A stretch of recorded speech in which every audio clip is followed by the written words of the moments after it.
What is going on, ladies and gentlemen? And today we're going to be doing my part 3 on Blood Omen 2 Legacy of Kain. And like I said, we are finally going to be doing live streaming from Thursday, possibly Friday, and Saturdays. And somewhere in the middle of that line, we will be doing some commentary stuff as well. I did a commentary piece as of yesterday on Doom, The Dark Ages, and it seemed to do pretty well.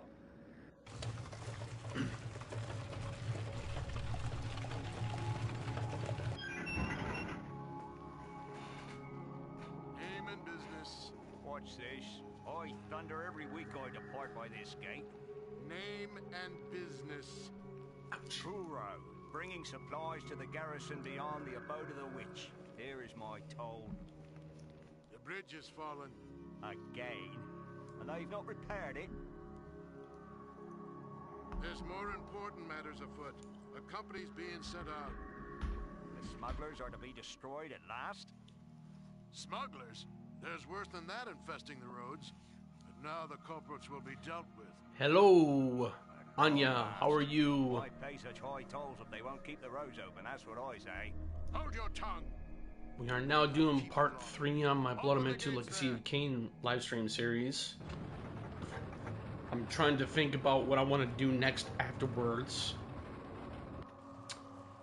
But we'll see.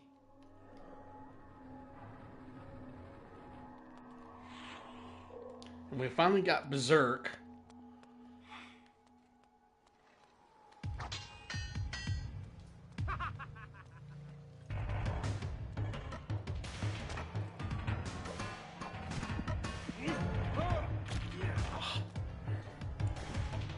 Really need it.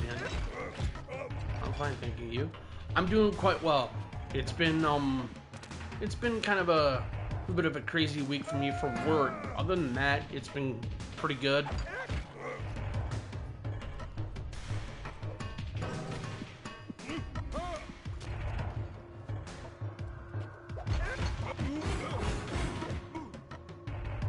Nice.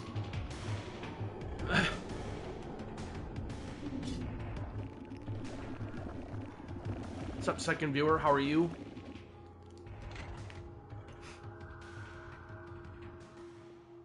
So now we need to do a little bit of Alright, so we need to go up this way. I don't care who said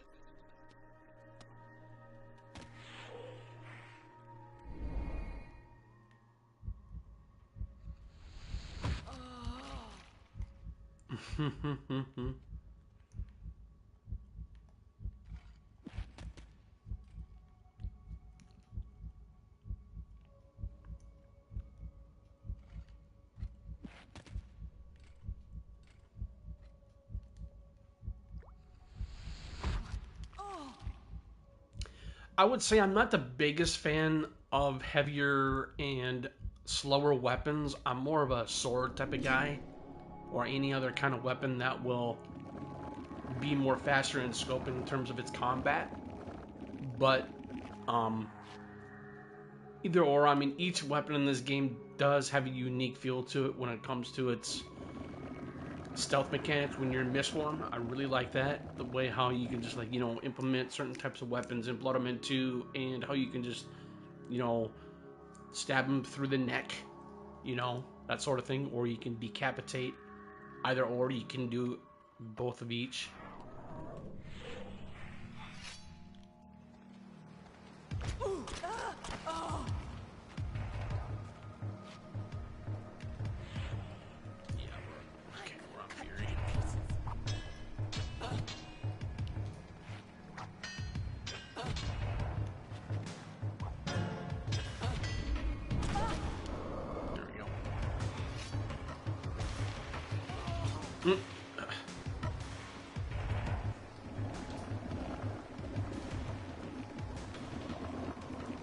So I would say that I'm not a big fan of, like, you know, like the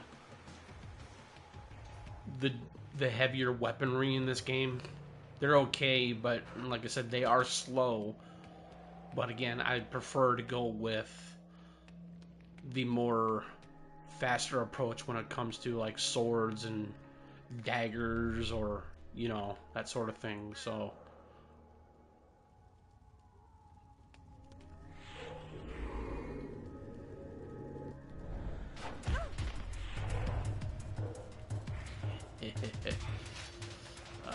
that's so satisfying.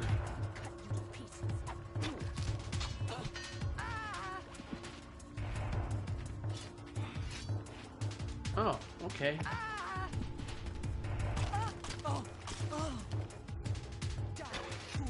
Yeah, yeah, yeah.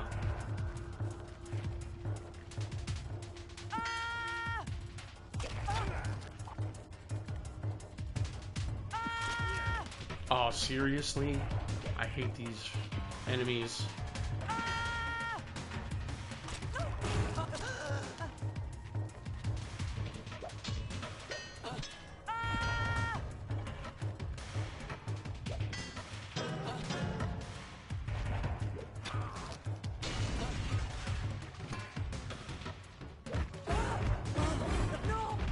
There we go.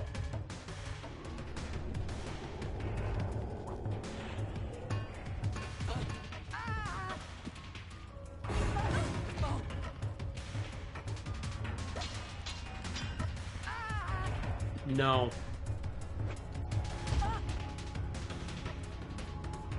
Oof. I'm telling you, the enemies in this area of the game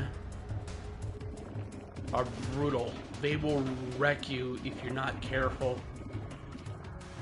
And while I do like this chapter in Blood Omen 2 Legacy of Kain, but it's also annoying because of these specific enemies. Like I said, they will wreck you. Sorry for the repetitiveness there, but even still, it's true. So, all right. Now we have to go to Charm. Oh, can't do it that way. Ooh, nasty. All right.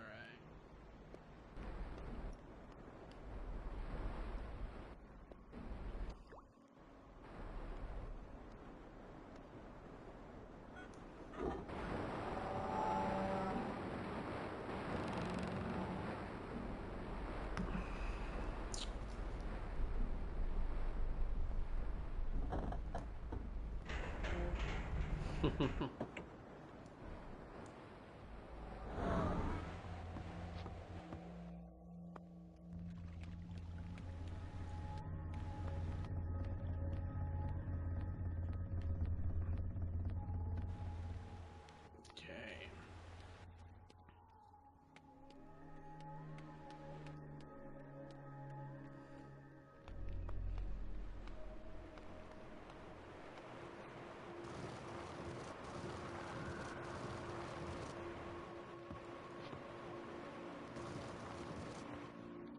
There we go.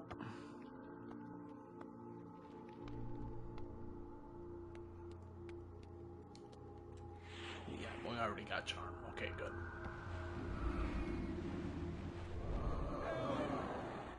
Mm.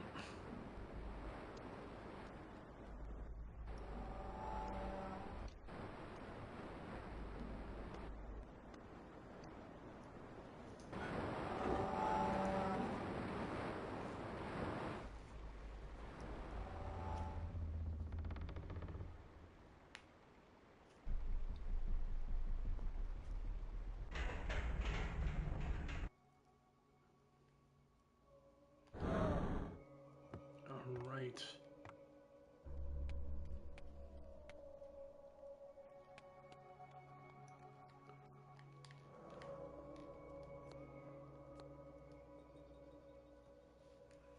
Because we do not want to fall into the water.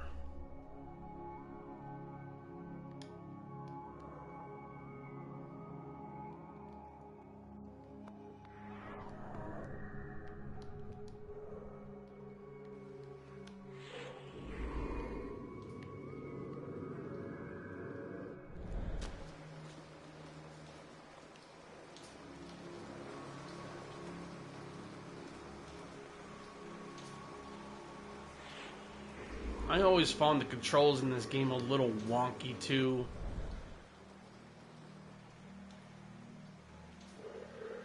I don't know, it's always, to me, it's always felt that way. It's awkward, but I do make do.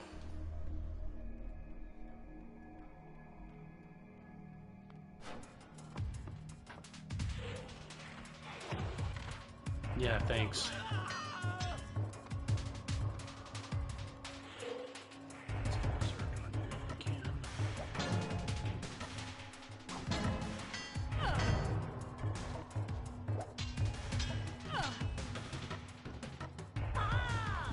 No.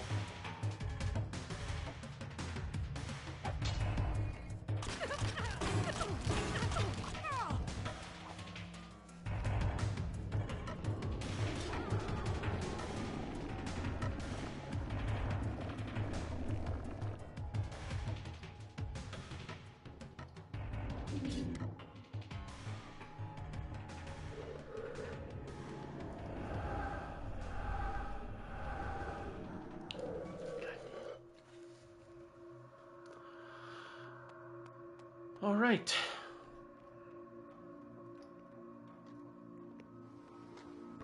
Pardon me, Governor. You're in my way, dude.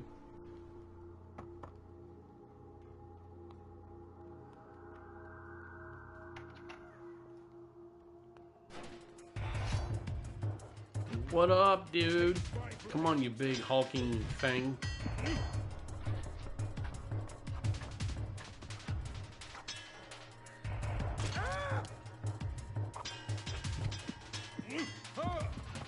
No. You almost had your chance, but it didn't work.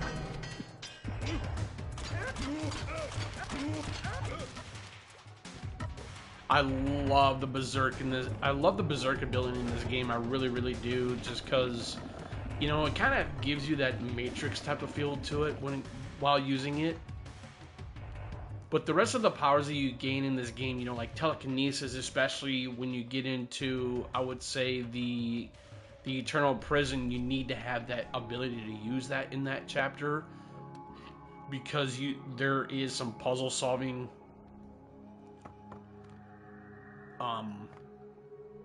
to utilize with it. So it's really good. I like it quite a bit. And you also actually have to use the telekinesis ability as well on the Eternal Prison boss at the very end, because it's the only way to really push the boss right into the water, so that way his health eventually can deplete on a continuous basis. You know, it's the same thing as like when you went up against Sebastian back into the Industrial Quarter chapter of the game. So, you know, there are some really cool, interesting, utilized elements of the abilities that Kane can be able to provide for himself in this game. And like I said, or stated, it's what I like about Blood Omen 2 is the abilities, or what he's capable of utilizing and using them as a whole. And it's pretty sweet. I really like it quite a bit. Oh. Get up.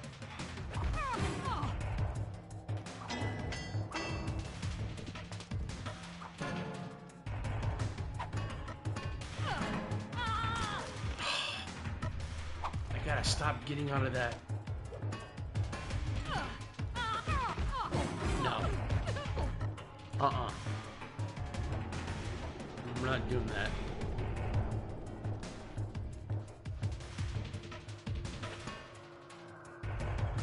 Come on.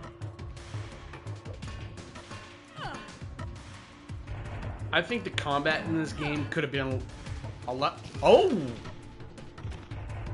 It could have been so much better, though, I think. Nuh-uh.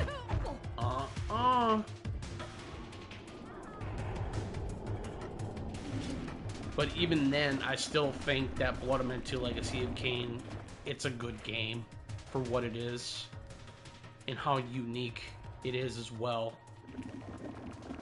Even though it does have some of its problems, but even still, it's still a game that's quite enjoyable. If you really want to get into the Legacy of Kain mythos. I think that when it comes to the whole entire series as a whole, it always has a really interesting lore and mythos to it. And I think that's what makes the series so fantastic. 100%.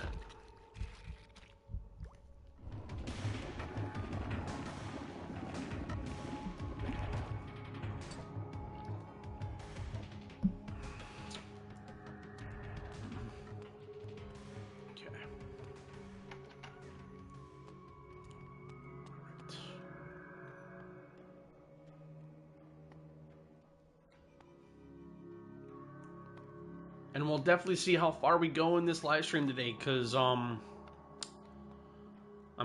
probably maybe go a little bit on longer today than the previous streams that I've done, only because that I have nothing else planned for the rest of the evening.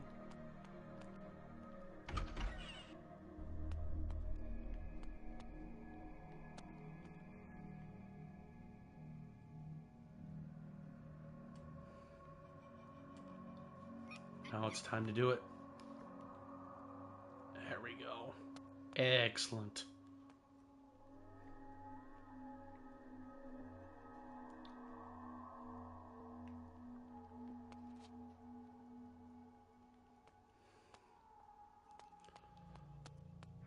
Alright, we'll save here real quick.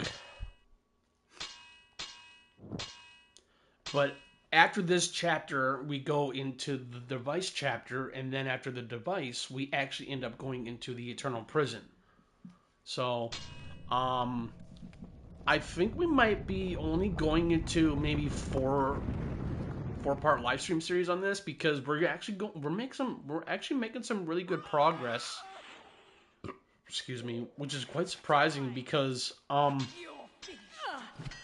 I think when it came to my Soul remasters, though, those games definitely took a little bit longer, because, you know, those games do provide some more exploration involvement. But I think when it comes to Blood Omen 2 Legacy of Kain, there is a little bit of exploration, but it's not heavily deduced. You know, it's not really necessary, but you can if you want to, which is nice. Oh, come on. No. Come on.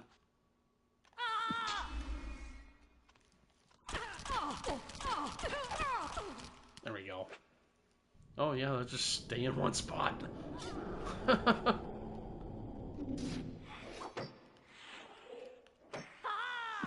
Uh-uh.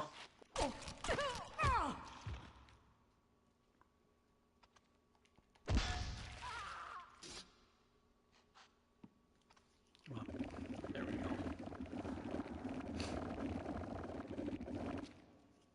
Yeah, it's like I was explaining, though, before my past live stream or two, before my, I believe it was in my part 1, I was discussing that when it came to Blood Omen 2, I really do like the artistic implementations of the clothes that Kain wears in each part of chapter of the game.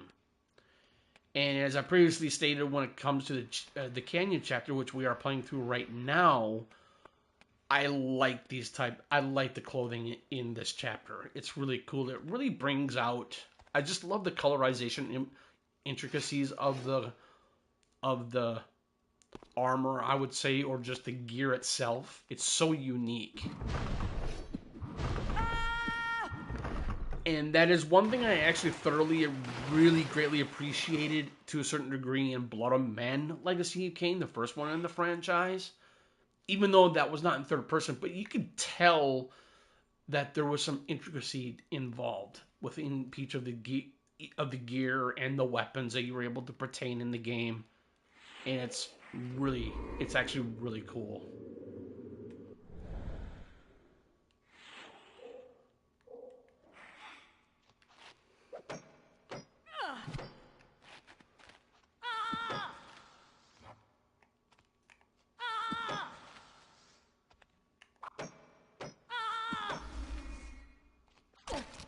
There we go.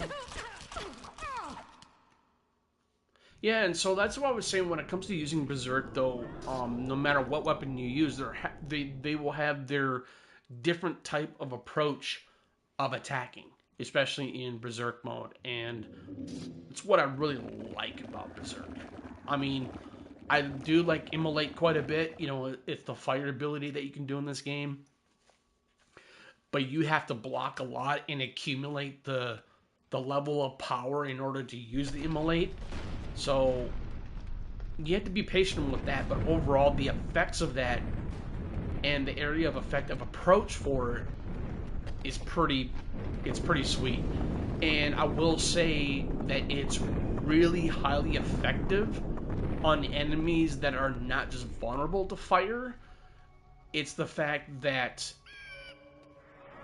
it's really highly effective, especially when you go against the Seraphan Lord basically at the very end of the game, which is pretty fucking awesome.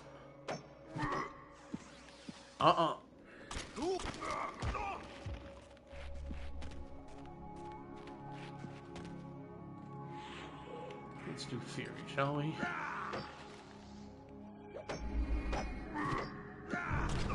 No. What's up, viewer? How are you? Thank you for tuning in today. If you are interested in watching my live stream on Blood Omen 2 Legacy of Kain.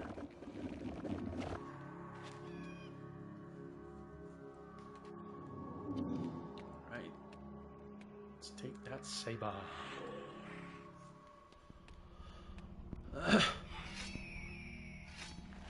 Die, fool!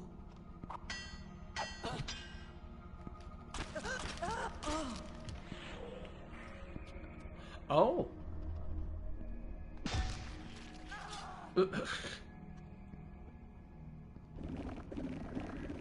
But I have been playing other games. I recently got back into Cyberpunk 2077 again. I actually really thoroughly enjoy that game. I have not finished it yet.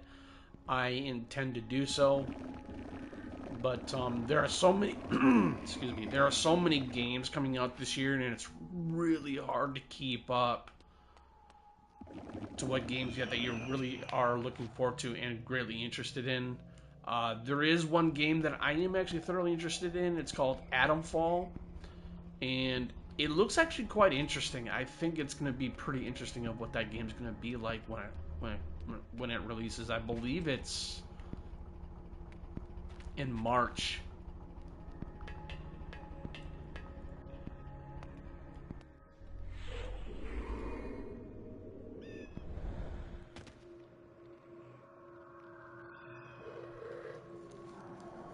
Get this lore.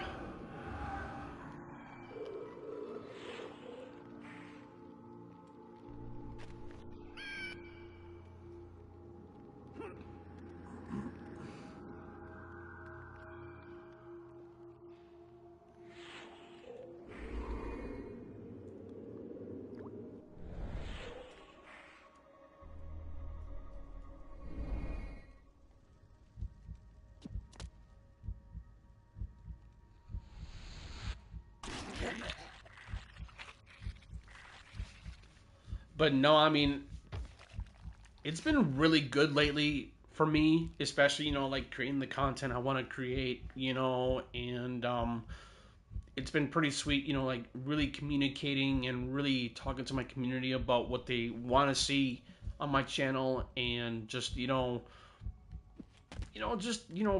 honest about things, I think that's what really makes it more fun. And I think, and like I said before in my previous live stream as well, it's been great, and I love the fact that people find me entertaining and enjoy the stuff that I create as well, and I'm hoping to further that much more in the future of 2025 into more years to come. So I greatly appreciate everyone for really liking my content and what I provide. So it makes me feel good that I can do what I want, or what I can do and what I can do, or vice versa. So because I have a lot of passion when it comes to gaming, and I think that gaming as a whole it's a really good escape from from everything, just because I think that I know that maybe not a lot of people do it, but people like me or even my community are gamers too, because I can tell because of the conversations that we have, and it's great. Thank you, Anya.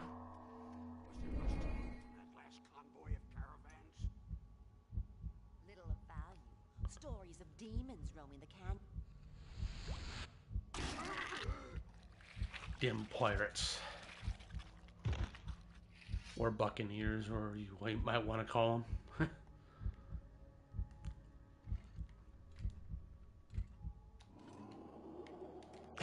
No!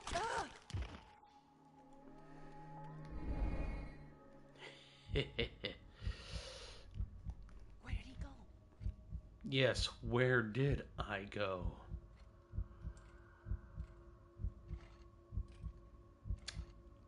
I was thinking about getting Assassin's Creed Shadows, which was supposed to be coming out next month of the 14th.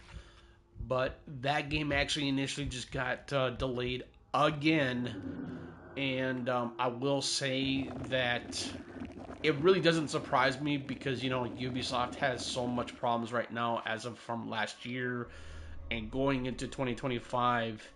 It's not really looking good for them. It's really not, and it's a shame because I do like Ubisoft to a certain degree. I love the old school Assassin's Creed games. I think they're fantastic, but overall, I really think that I just really think that Shadows, it's one of the most highest pre-ordered games right now, but after this second delay, I really don't think I think those high pre-orders are not going to be as good anymore as they initially came out to be when they first started having pre-orders on the game. I believe as of last year, because the game was supposed to come out last year in November, but they actually ended up delaying that and going into 2025 for February, and then now they went into the second delay and coming out for March 20th of this year as well. So again, I don't know.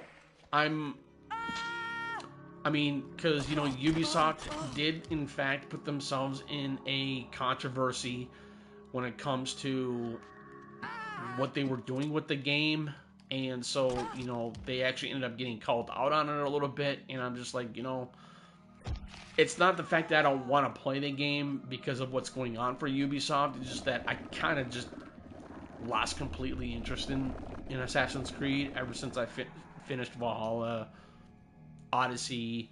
I loved Origins, and so I don't know.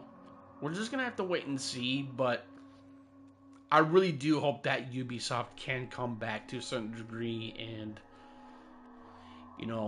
just be good again, but they haven't been very good for the past few years. I mean, I actually thoroughly have to admit that, which is a shame because, like I said, I do like Ubisoft, but they did nip themselves in the butt for themselves. There you are. But overall, that's basically the news I kind of want to share a little bit. But other than that, just playing this game and talking amongst my community here a little bit and see what's going on in the world of 2025. And I hope everyone's having a good year so far. So,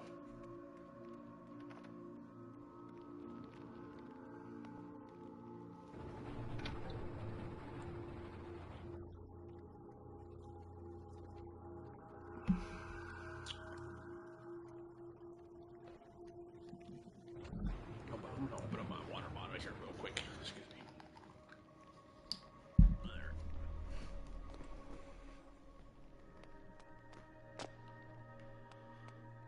All right.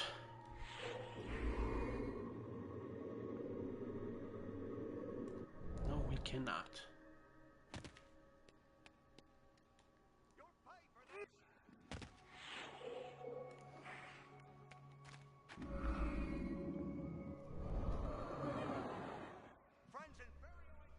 Good day to you. Also, AC Origins. I loved Origins, bro. I loved it. I think for me, Origins was I don't know, man. I felt like that Origins was a much stronger game than from Odyssey and Valhalla, but again, that is just me. I know people will probably disagree with me, and that's fine. But again, I loved Origins. There was just so it was ancient Egypt. I thought the exploration in Origins was nope. It wasn't as bloated as it was in Odyssey and Valhalla, but that's just me.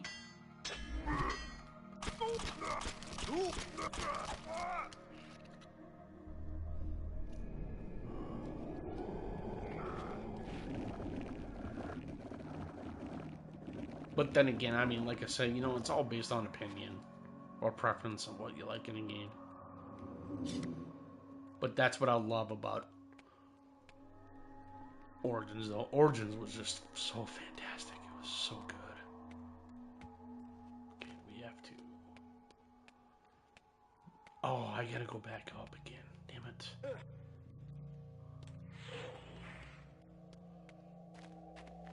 Yep.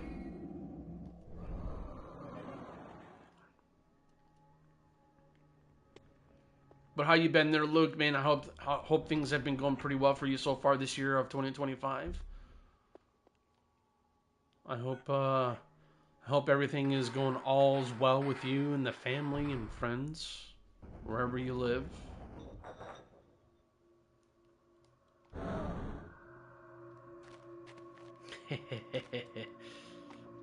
No, I'm good. It's just been it's been a very hello. Hey Johnny, what's up, man? How you doing? Thank you for tuning in today, man. Greatly appreciated. Yeah, playing some Blood Omen 2 Legacy of Kain, man. This might be only go. Oh, I missed it by a hair. Nice. I might have to use jump.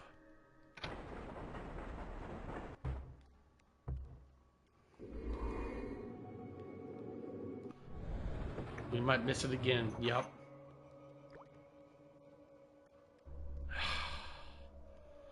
See, this is what I don't like about this, though, man. It's just like, why does it have to be so slow? Come on, come on, come on, come on.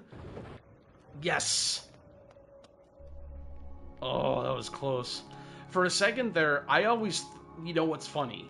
I always thought that I was going to get squished by going through that door, the way how it just like, you know, the way how it closes and opens up, especially when it closes. I'm just like, please don't squish me, please don't squish me. So, we're gonna save it here real quick, because you never know what could happen with this game, because this game does have, you know, potential crashes and, bug outs and everything else, so you want to be careful with this game. You know, this game does have those types of problems, and it's a shame, because I feel when it came to Blood Omen 2, though, specifically, I always felt that this game was, even though it was finished, but it does feel rushed, you know, and so, but even still, it's like you can still get some enjoyment out of this game, 100%. But again, it depends on what you want or what you might like about it, or vice versa.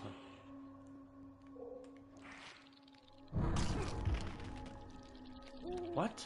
I thought I blocked that.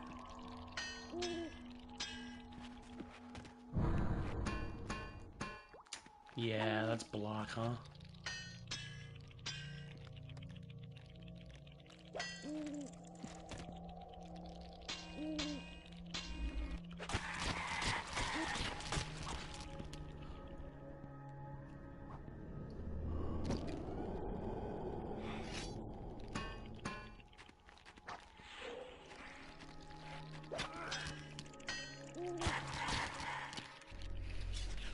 But it's like I said though, the enemies in this chapter can be so obnoxious.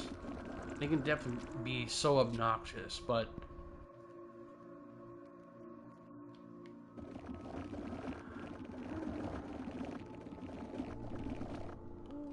we're doing pretty good so far, which is doesn't really always it impresses me sometimes because it's like I said, I played this series like crazy back in the day, and I know where to go, and I think that's where it really boils down to, especially when you want to do live streams on games, when you play the game maybe more than once.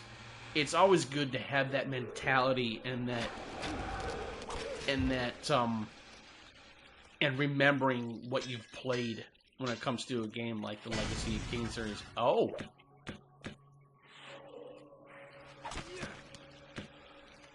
You got a lucky... Nope. You got a lucky shot at me, man. It's not gonna work this time.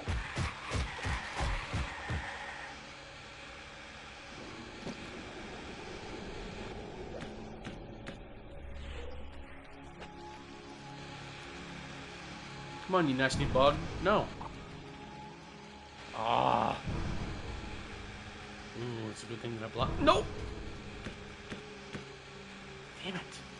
Come on now. Gotcha.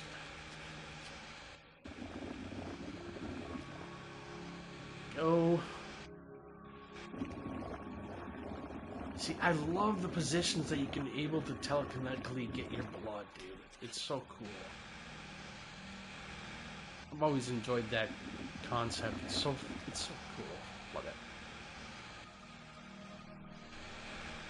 Turn around and get this coffer.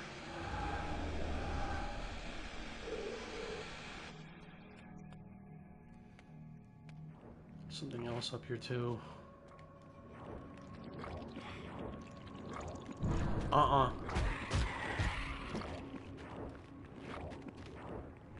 Let's get this guy real quick. No. He was able to get me. What's up, Hassan? How are you, man? I'm doing well. Again? Dude, that's the second time you're able to get me this time. Dude, come on, man. Thank you.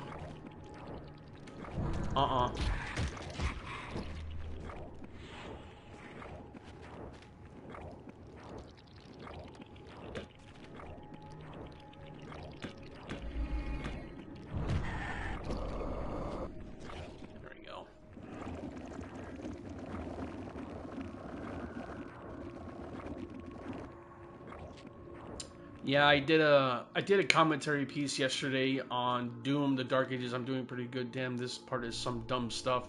These flying bugs. Yeah, I was explaining about that just a little bit ago, actually. Come to think of it, but yes, I do agree with that 100%. I do not like.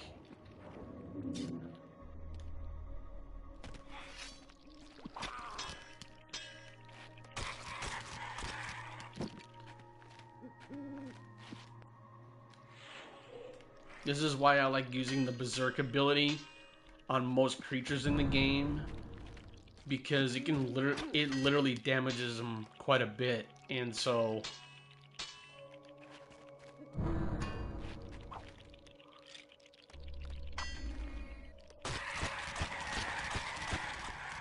it's like I said, it feels like the Matrix. It's just like you're doing that Neo thing. It's fucking awesome. I love it. It's great.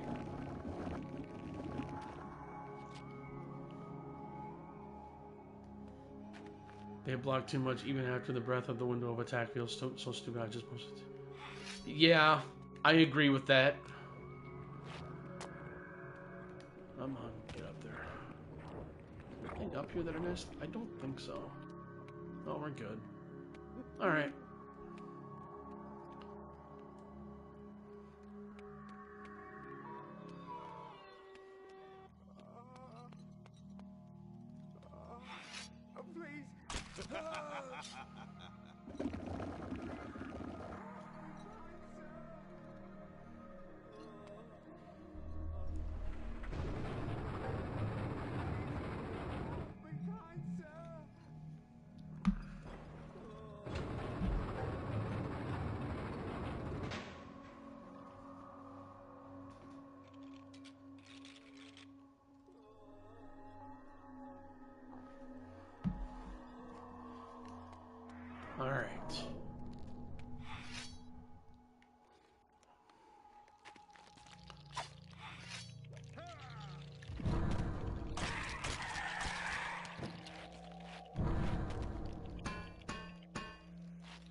hate you. I hate you. I hate you.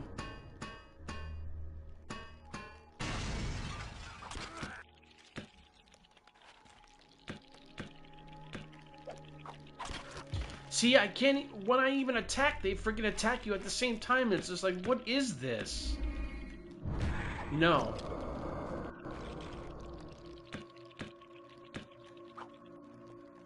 See, that's exactly what I mean. It's like, what is this, dude? It's like, which is it?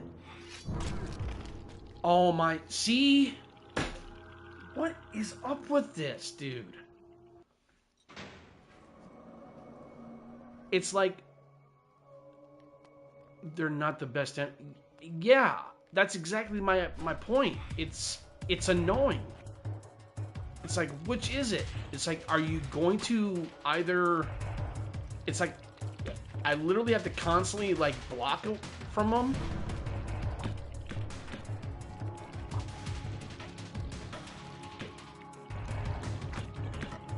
See? See? It's like, it's freaking... It's ridiculous.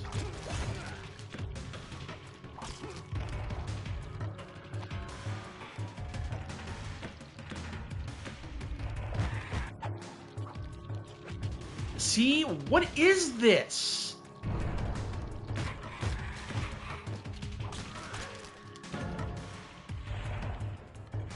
This is bogus. It's like, stop ganging up on me, please.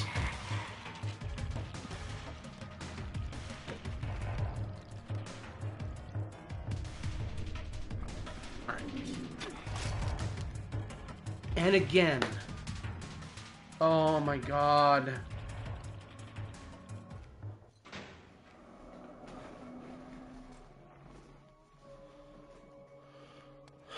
Okay, I've had enough of this. You stupid freaking bugs, get out of here.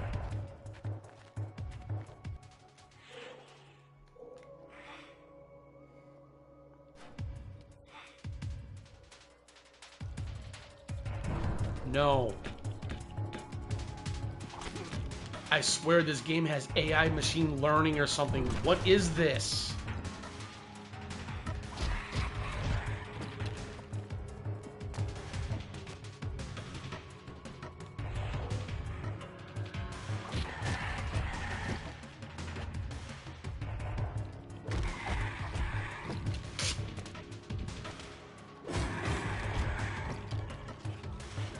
Yeah, that's what I thought. Kind of bugged them out just a little bit, but it didn't do anything with the game, so bug burn. Exactly. Exactly. Ugh. Yeah, no kidding.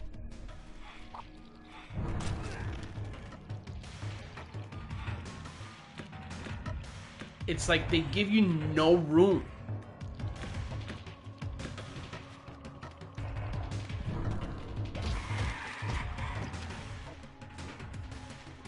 I'm gonna freaking do some Matrix shit on you.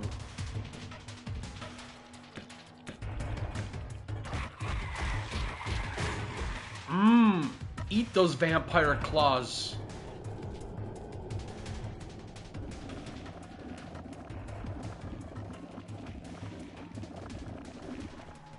That's what I was saying though previously in my past stream, I believe I mentioned it, is where... Yeah, you're not wrong. You are not wrong.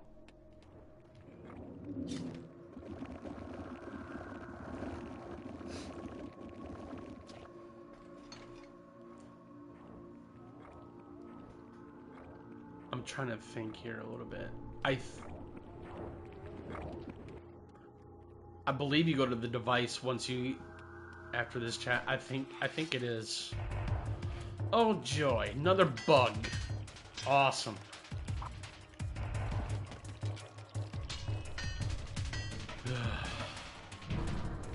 Yeah, it's a good thing that I backed away from you, dude, because that's all you freaking spam is your freaking Ilden breath.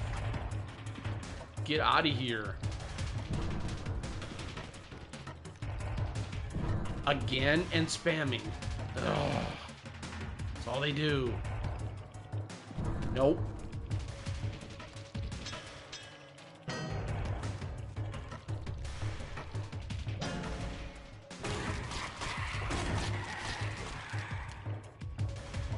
Get freaking sliced and diced.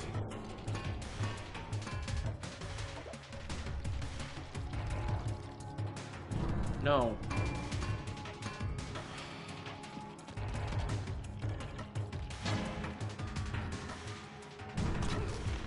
Are you kidding me? What is this? This isn't Dark Souls.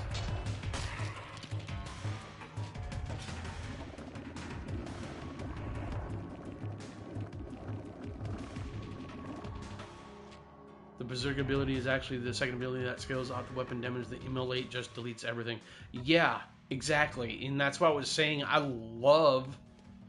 would say I think the Berserk and the Immolate are my favorite abilities in this game for Kain, because Kain really shows off those abilities just show off the brutality.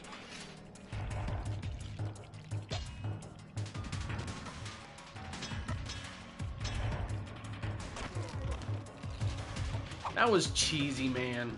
Cheesy. Get out of here.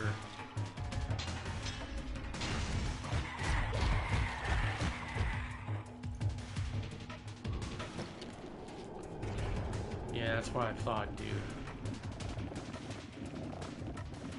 Like, you're not going to... For Fury Berserker scaling off weapon damage, I came to learn that when I was going through...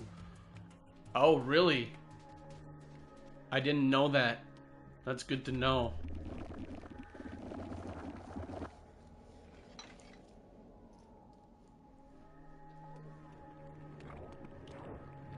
Yeah, I guess we'll take a weapon. Why not?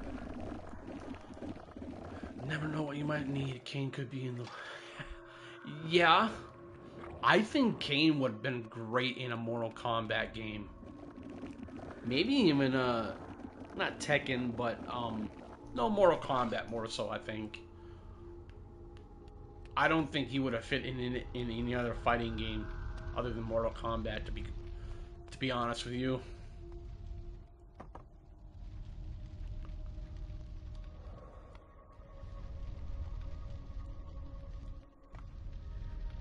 No. Oh!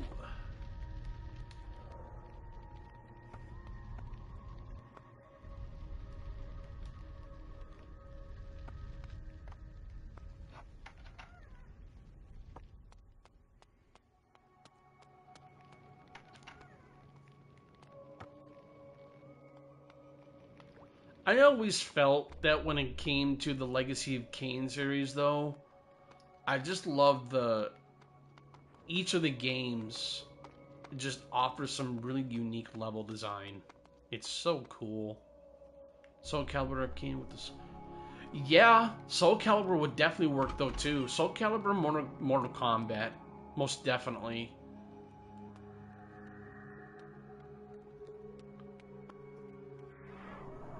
Okay, we're gonna save here real quickly. See, how far are we into this chapter now? We're at 60%.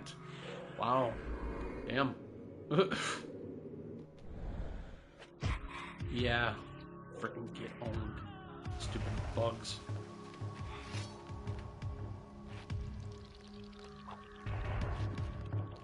Oh, did you miss me?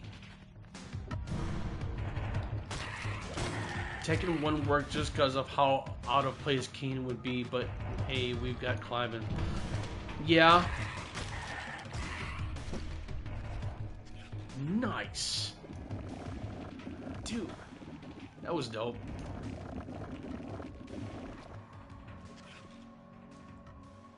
But even if you like sidestep or dodge from those bugs, it's just like, it feels like that their area of effect is very... Or not their area of effect, but I forgot what that word was now. I think it's like their hitbox. That's it. I feel like that when it comes to the bugs, especially in this chapter of the game, their hitbox is very questionable to me because it's either big or small. you know, and I'm just like, and I think that's where the, it's the opportunity of when you need to strike. And when you try to strike, it's just like, okay, yeah, no, your strike missed me, so I'm going to hit you back because of the fact that you didn't hit me the first time. And I'm just like, what does that even mean? You know, and that's what I'm saying. That's what I was saying about, this game it does have a combat problem because it's blocky. Average Dark Souls 2 hitbox. Yeah, exactly. I mean, I never played much of the Dark Souls games, but yes, I agree with that because I have played some Dark Souls 2. And so that's why I was saying, it's a very. Because sometimes when you're. Even no matter what the enemies are in this game, their hitbox can be. It can be very, very small. It can either be small or big. And so when that happens, oh, wait, I don't want to do that just yet because there's something here that I need to. There's a coffer here. Forgot about that. Yeah. I want to grab it. So that's what I was saying. It's just like, I want to be able to. Everything just seems to me, when it comes to combat, it's questionable. Because it's just like, you know where you're hitting, but then when you hit, it's just like, it's either hit the enemy, or it's doing or you're just hitting nothing but air. And so that's what I felt upon when it came to the combat in this game. The second Dark Souls has the jankiest. Yeah, exactly. Oh, I can't. Oh, shit.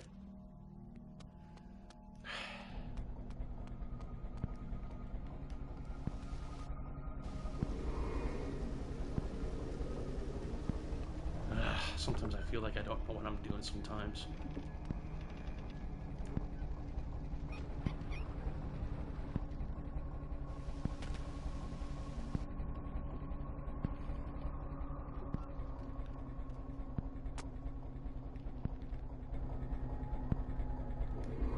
Oh my god. Okay. Huh? What's going...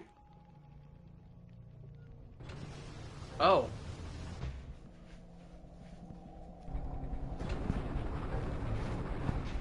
Weird. Whatever. Sometimes I don't. To me, that's why I feel like that when it comes to this game, it's always questionable. Whether it's everything. It's just like, okay, when you're doing a puzzle, even as well, other than its combat, which is very janky and clunky and blocky, if you think about it, the puzzle solving in this game is really not that difficult. It's not. I always found when I played, especially when it came to, I would say, Blood of Man Legacy of Kain, or even Soul Reaver 1, not 2, but 1, those puzzles were sometimes not all that convoluted because you had to think in a way. But when it came to Soul Reaver 2's puzzles, or Blood of Man 2 Legacy of Kain's puzzles, or maybe even I would say Defiance and Soul Reaver and Blood of Man Legacy of Kain are pretty good into their puzzle solving. But I think Blood of Man 2 and I would say Soul Reaver 2 have the weakest. Yes. But I would say Soul Reaver 2 and Blood of Man 2 Legacy of Kain definitely have some.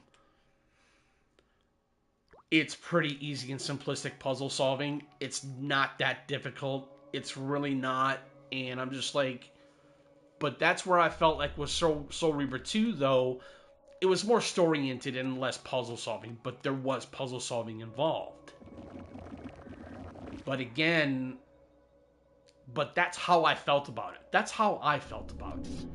I mean, I'm sure people will disagree with me. And that, like I said, I always find it good and healthy to have someone disagree with me because that's what makes an honest conversation honest. And knowing what you agree upon or what you disagree upon. I always feel like it's always been that way. But it's cool.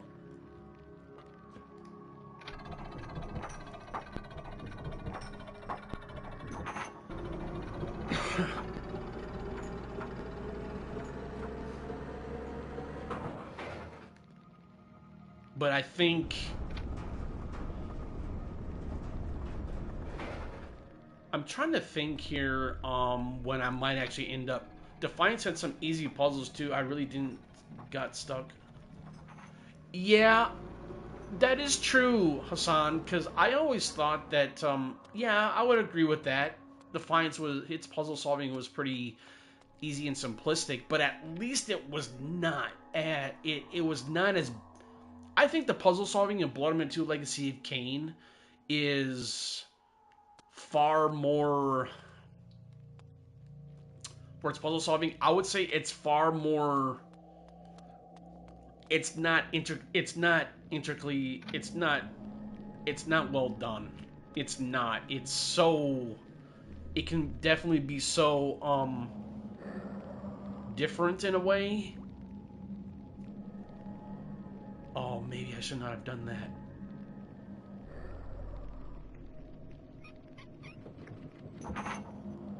No, I don't need to. There it is. Okay, good.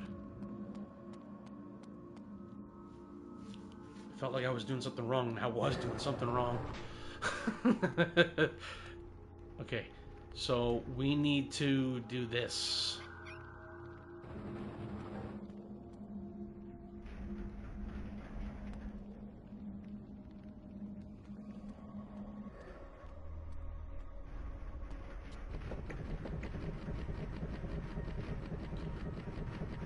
Now.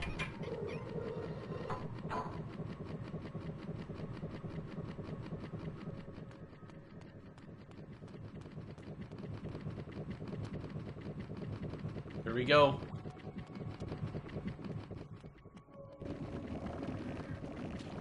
Drink some blood, replenish a little bit. And then we have this crane here, so we need that crane.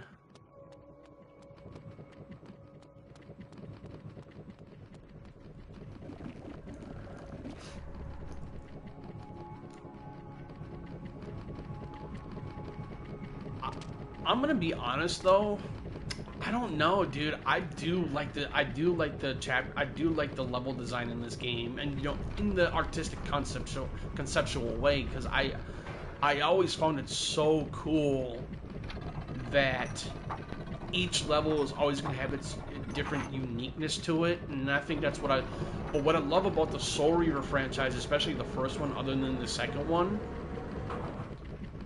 it always felt different to me because each section of a specific, not just level of the game, but it was the artistic direction of how different it really was from each different level or each part of the section of the game was in Soul Reaver 1. Now, when it comes to the Spectral Realm, especially, or like the Material Realm and the Spectral Realm in Soul Reaver 1, I always felt that not just because it was unique, because, you know, you're playing a different type. It's not just because you're playing as a different type of protagonist. It's I love the Material and Spectral Realm puzzle solving. I think that's where the intricacy of those first two Soul Reaver games were far more popular than I would say from the rest of the series. But again, I think that's where Soul Reaver 1 and 2, especially Soul Reaver 1, I think, but Soul Reaver 1 and 2, they do offer unique experiences than from that of, you know, Blood Omen Legacy of Kain, Blood Omen 2, Defiance, and I think that's where I always found the Soul Reaver games much more enjoyable. They were just fucking fascinating, and I love Soul Reaver 1, I do love Soul Reaver 2, but I felt like that when it came to Soul Reaver 2, though, I felt like in Soul Reaver 2, the combat was much less rewarding in a way, because the Soul Reaver that you use with Raziel is far more it's shorter, and you don't have that long reach like you were able to have it in Soul Reaver 1. And I'm just like, why do that? And that's why the combat in Soul Reaver 2 was far less organic and less feel than it was in Soul Reaver. And I'm just like, I get it, but I don't think that was a really good proper design choice in my personal opinion. But then I'm just saying, that's what I think.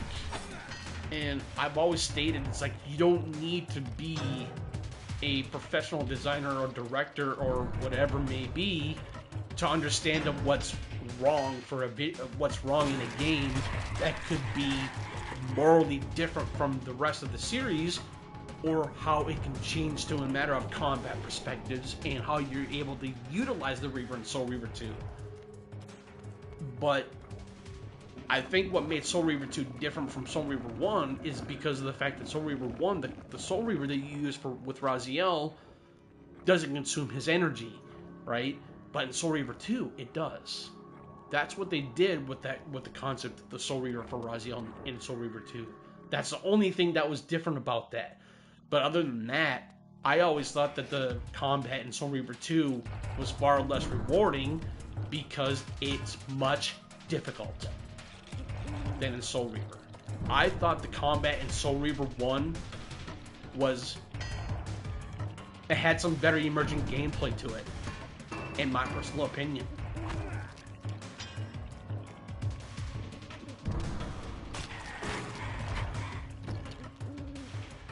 But like I said, that's just me. That's what my thoughts are. Now that I think about it.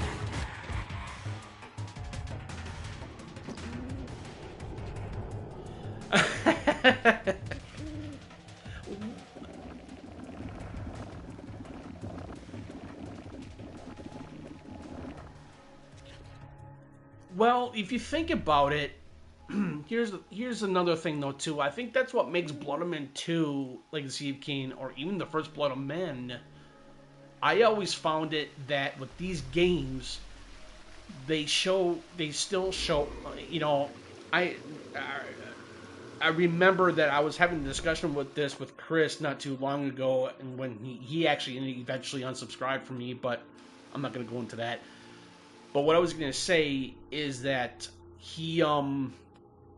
I was saying that, he disagreed with me of the fact that when I said that, Kain still retains some of his humanity, just a little bit, but not a lot, just a little bit. And I think that's why he evolved a little bit more further into the series, is because he became more of a vampire being and less of a human in a vampire form. But again, that's the way how I see that. It's a matter of perspective.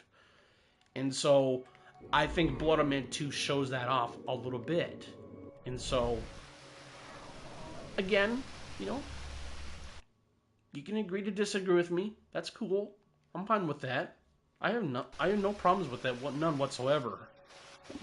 So I don't know. I think it's always cool to have a different perspective on some things when it comes to this Legacy of Kain series or as a whole, because that's all it's based upon, dude. I mean, there's nothing wrong with having a different perspective or an idea of what you think of what could be in a matter of perspective of Kain, Raziel, or anybody.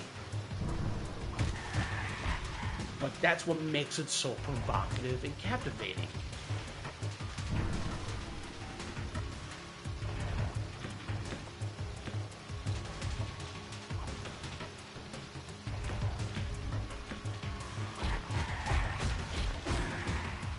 Nice. I always found this part of he definitely accepted his vampire nature. Yes, he did. Yes, he did eventually accept that. He finally accepted it. But you know what? As I not recently, but maybe a couple of weeks ago of last year, before the end of the year, as I stated, and I always held true to it, is that Cain is not just a supernatural being, as he is, but as Hassan, like you said, he is more of a vampire now than he initially started out to be one before. Because in Blood of Man 1, Legacy of Cain, he accepted his fate. He accepted his power of being a vampire and being that supernatural creature of a being. And I think that's why people loved Cain so much, is because of how complex he was in terms of his character, his overall being of what he is, and that's what makes it so fascinating. It's great.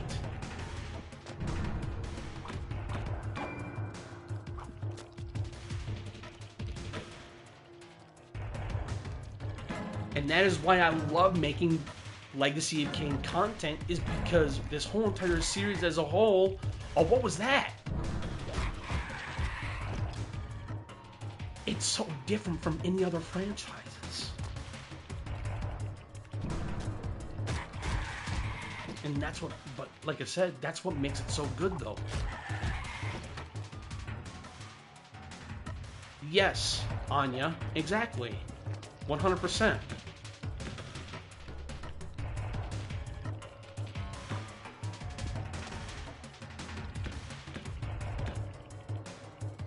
No.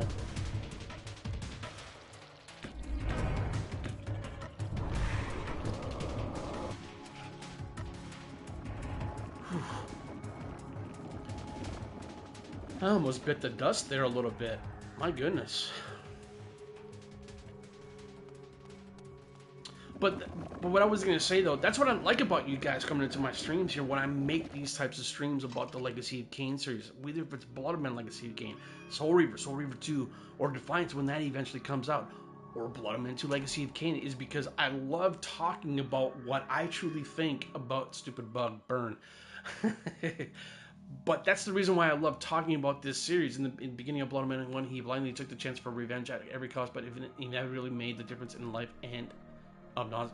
Yes, exactly. But it's like I said, you know, he literally embraced his powers as a dark being that creature of the night, because he's like, well, I can't find it. There is no cure until the only way to have cure is to die. That's it. There's no other cure for death other than just die. It's like, how ironic. I mean, is it really that ironic? Yes and no. I don't know. That's what I was saying.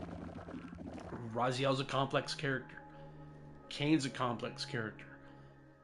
But that's where this series as a whole, that's why it's so strong. Is because they have their own inability of wanting what they want. They know what they want, but in order to achieve it, they had to like do some sort of type of sacrifice. And Cain did have a sacrifice. He literally thought that by sacrificing himself to restore the land of Nosgoth, or damn it at his own whim or peril by killing himself, if that were to be the case. But again, Cain still survives because since he was predestined to be the new Pillar of Nosgoth, which was the sign of balance, that is why he kept on going as a vampire.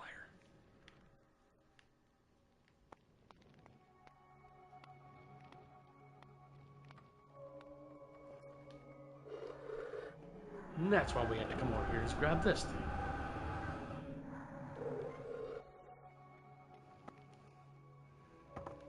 Okay, that's fine.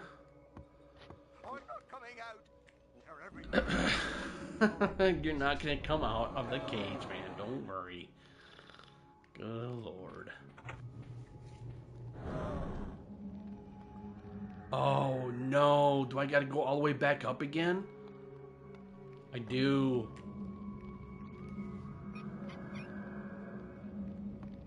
Yes. And he actually ended up getting that towards the end of Legacy of Kain Defiance. No! Oh, it went through. Or did it? Please tell me it went through. Yes, it did. Oh boy. For a second there, I thought I was fucked. That would not have been good. Oh my god, that would not have been good. Let's go, let's go, let's go, let's go. Come on, come on, come on, come on, come on. Go down, go down, go down. So we need to go... Forgot which way we need to go. Was it this way?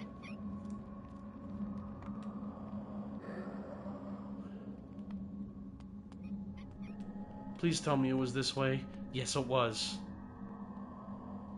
Yes. I literally thought I was screwed. Not too long ago. Man, I literally thought I was, but I guess I'm not. Uh-oh. Oh. I just switched there.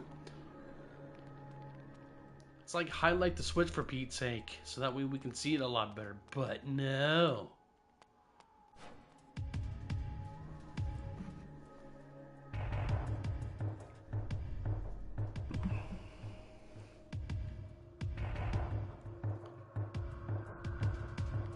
Yes. Yep.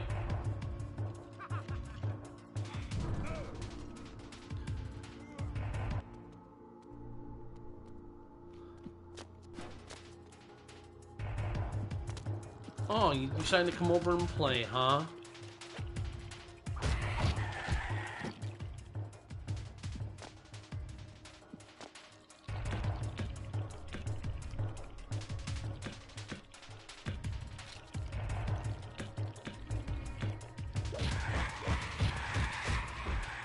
Matrix style.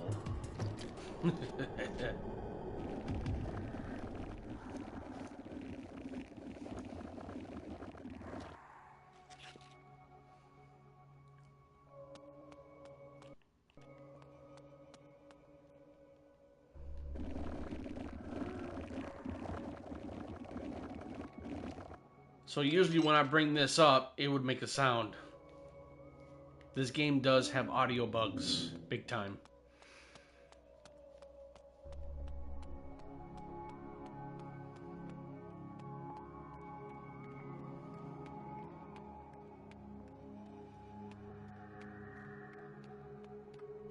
So look at that. We are almost done with this chapter.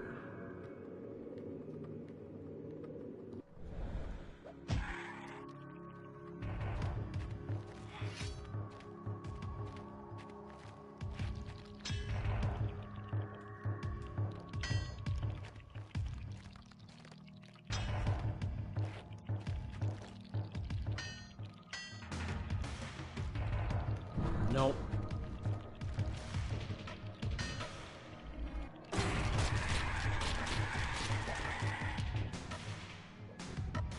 Get skewered.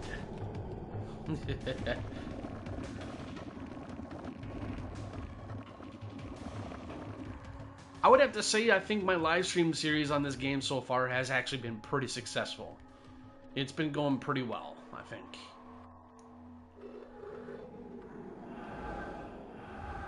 Oh, we got another Hilden bug in the right here, so we can get his blood real quickly as well. So as soon as we get this chapter completed. Oh, we have another one here. Look at that. See, I believe I started about 3 o'clock, or maybe a little bit after.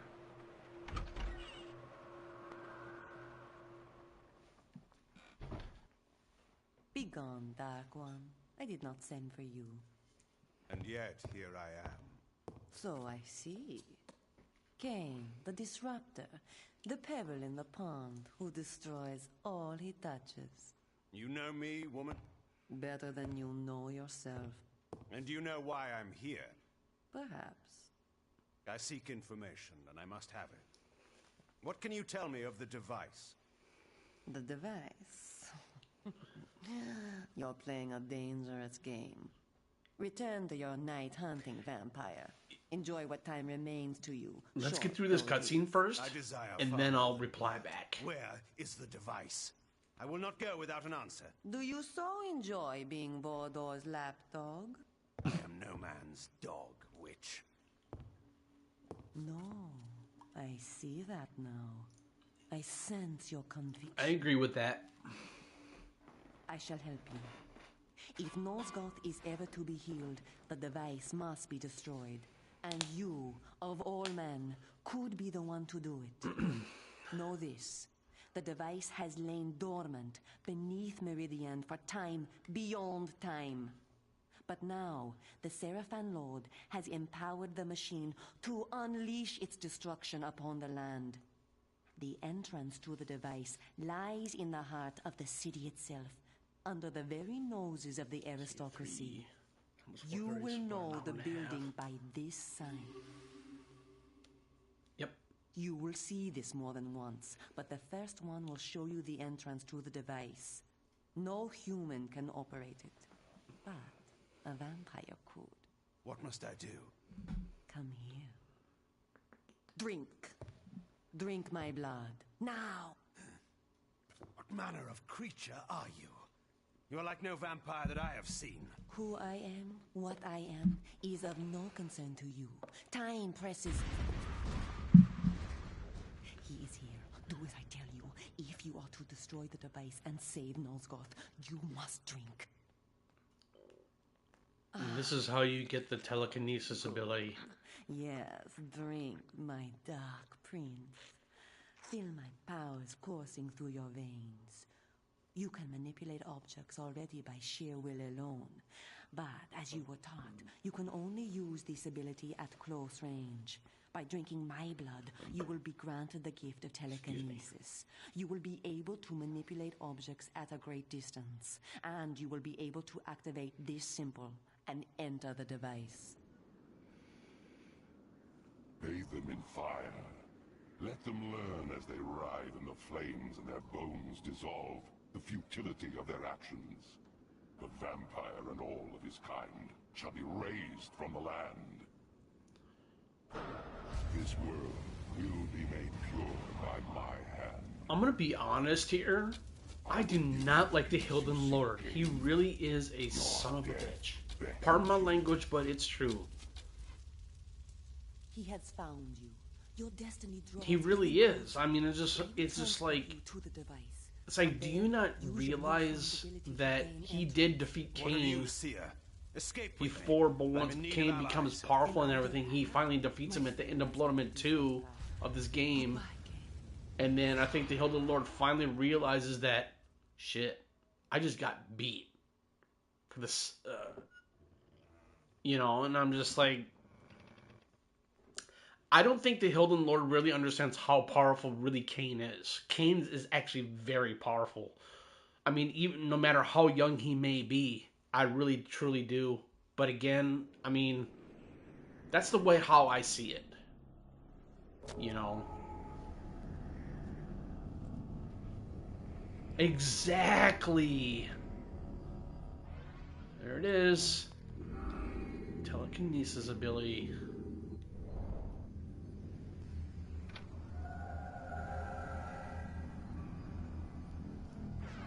Chapter 8 now, which is the device. 9, 10, 11.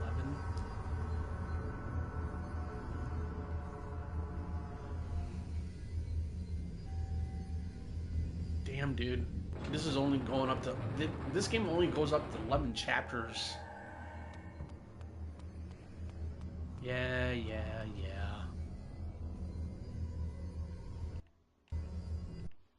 Yeah, let's save.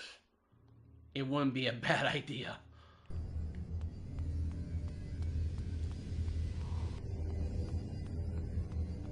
Now, I actually really like the device chapter in this game. It's actually pretty freaking cool. strange how one's life casts a shadow far beyond one's own understanding. Here, in this alien vault, I discovered a being whose existence was entwined with mine far more than I could ever imagine.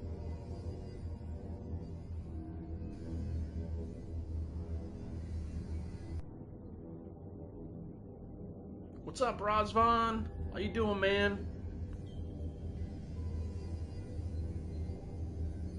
Hope your day is going well, Disturbs my me. dude. Not one of my captors. Cain.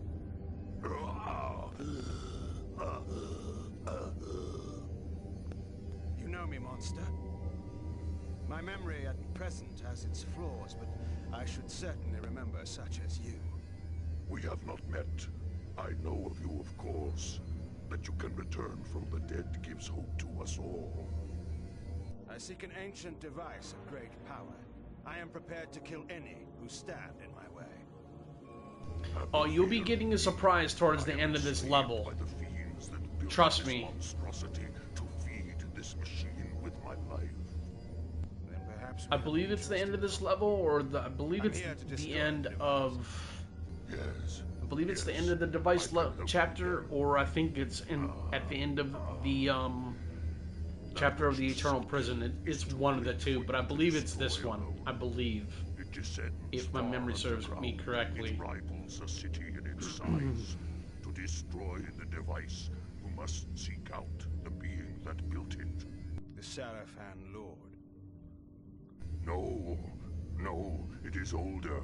Far older.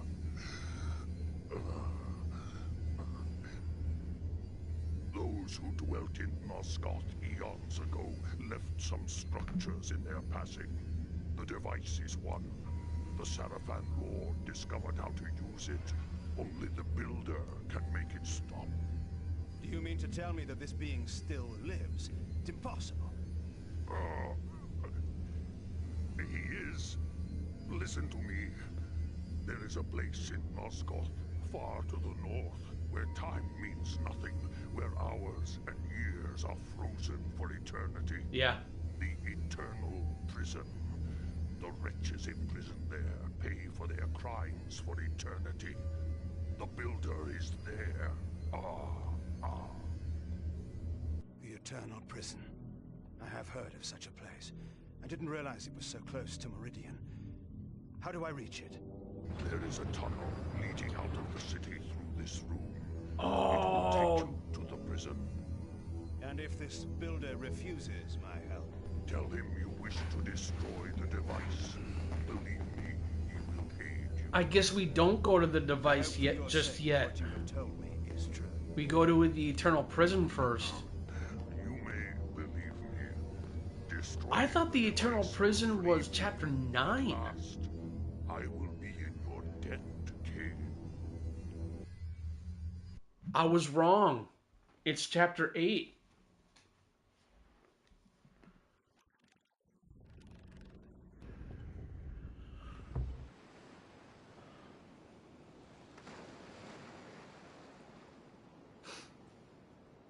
No, we'll go through this chapter 2. It actually goes pretty quickly. Like I said, I know what to do, so obviously it's going to go pretty quickly, so... Oh, why did it not save?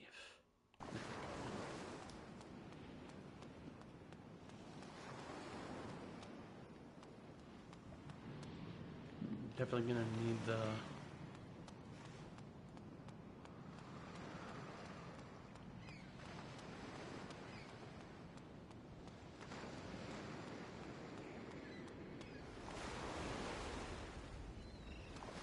And this is where we will also get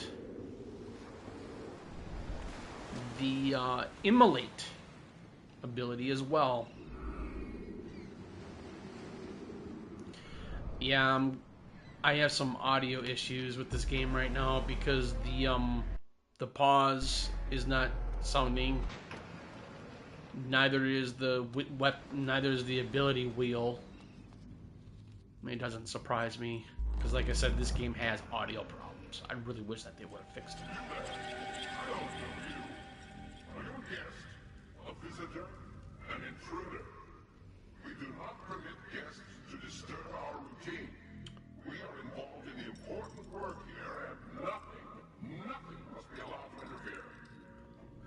So I'm trying to think here. The laws of the gods and man, and so created a dangerous imbalance within themselves. Contemplate the wrong that they have done. So I've done this for about an hour and 35 minutes. We could go for another hour. I don't want to like go 3 hours. I kind of want to like maybe do 2, maybe 2.5. I like to not go very long on my live streams because, like I said before, I don't really want people to get bored, if that makes sense, because it's just like, you know, I feel like that when I do live streams series on a game like this one or like my Soul Reaver series, I don't want to go beyond like 3 or 4 hours. I don't want to do that because I feel like that you're going to be getting so much better anticipation and excitement for the next live stream series, you know, part 3 or part 4. But you're right, Anya. Yes, it is up to me, absolutely. But again, it's just like I want to be able to have people to be very excited for my next one. I really do, because I think that's where I want people to be excited and have that engagement. And I think that's where I feel like that's important to me, you know? Oh, I can't do that. Oh, well. Oh, well. So we gotta go to the other side.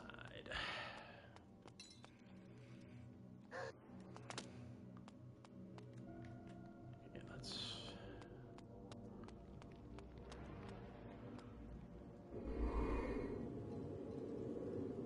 It just really bugs me that this game has audio issues. I really wish that they would have fixed that. I mean, you would think that they would. But like I said before, this game, I feel like that this game was rushed.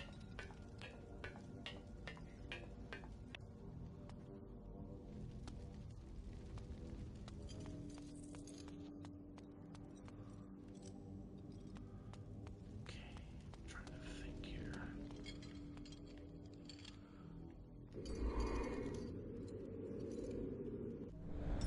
Yep.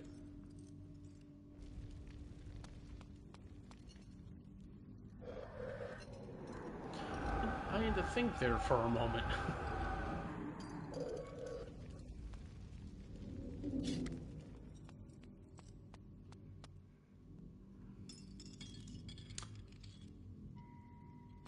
Um...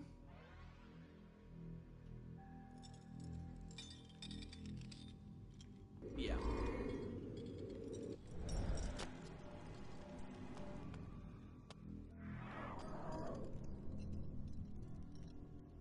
No, I think we're okay.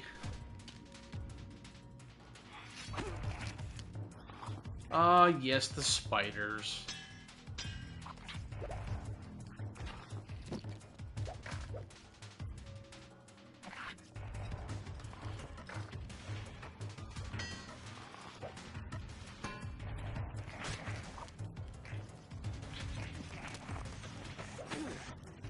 Really? How about, are we gonna get ganked by spiders now? What is this? Oh my god, this game, dude.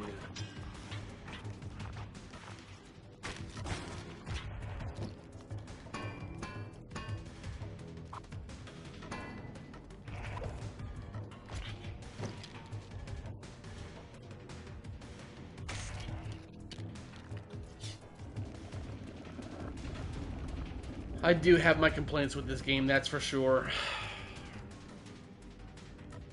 If they're gonna, I will say, if they actually okay, where'd that spider go? Did he? Oh wow, cool. He glitched. Oh my god, this game, dude.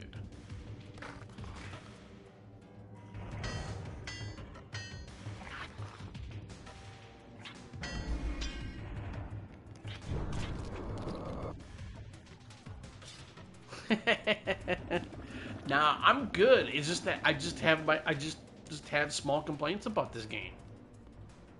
The audio quality's not all that great sometimes, you know, but still, it's like I do my best, you know.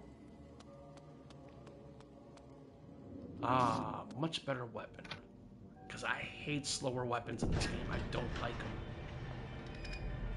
combat is less fun when you have slower weapons, but that's just me. What's up, guys? Yeah.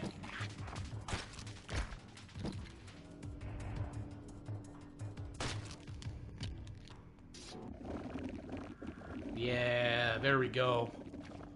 Now we're getting somewhere.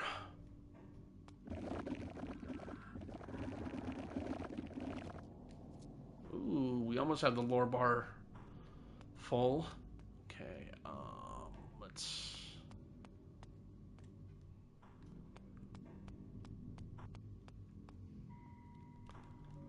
I'm trying to remember, is it this one? No.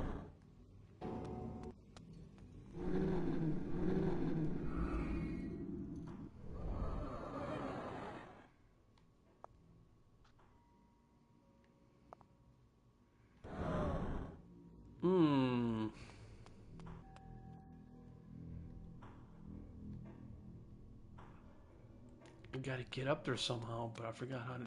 I didn't forget how to do it, but...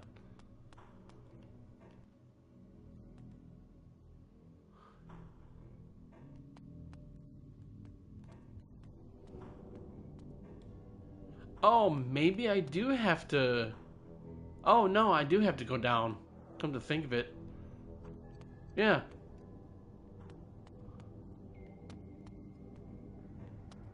Duh. Oh, my God.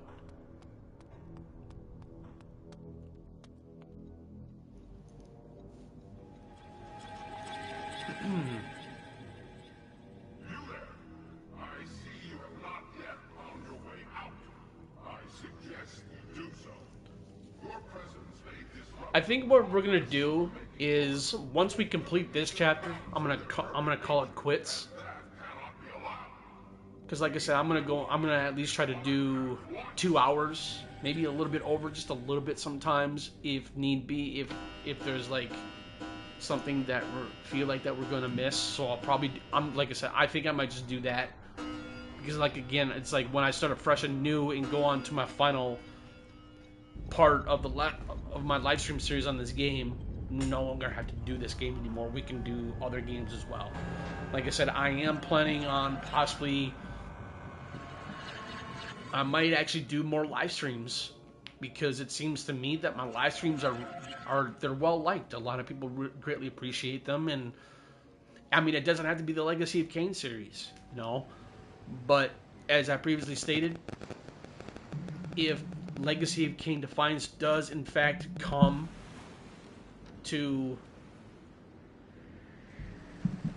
back as a remaster or a re-release, we will be doing that game. So, just giving you heads up on that as well.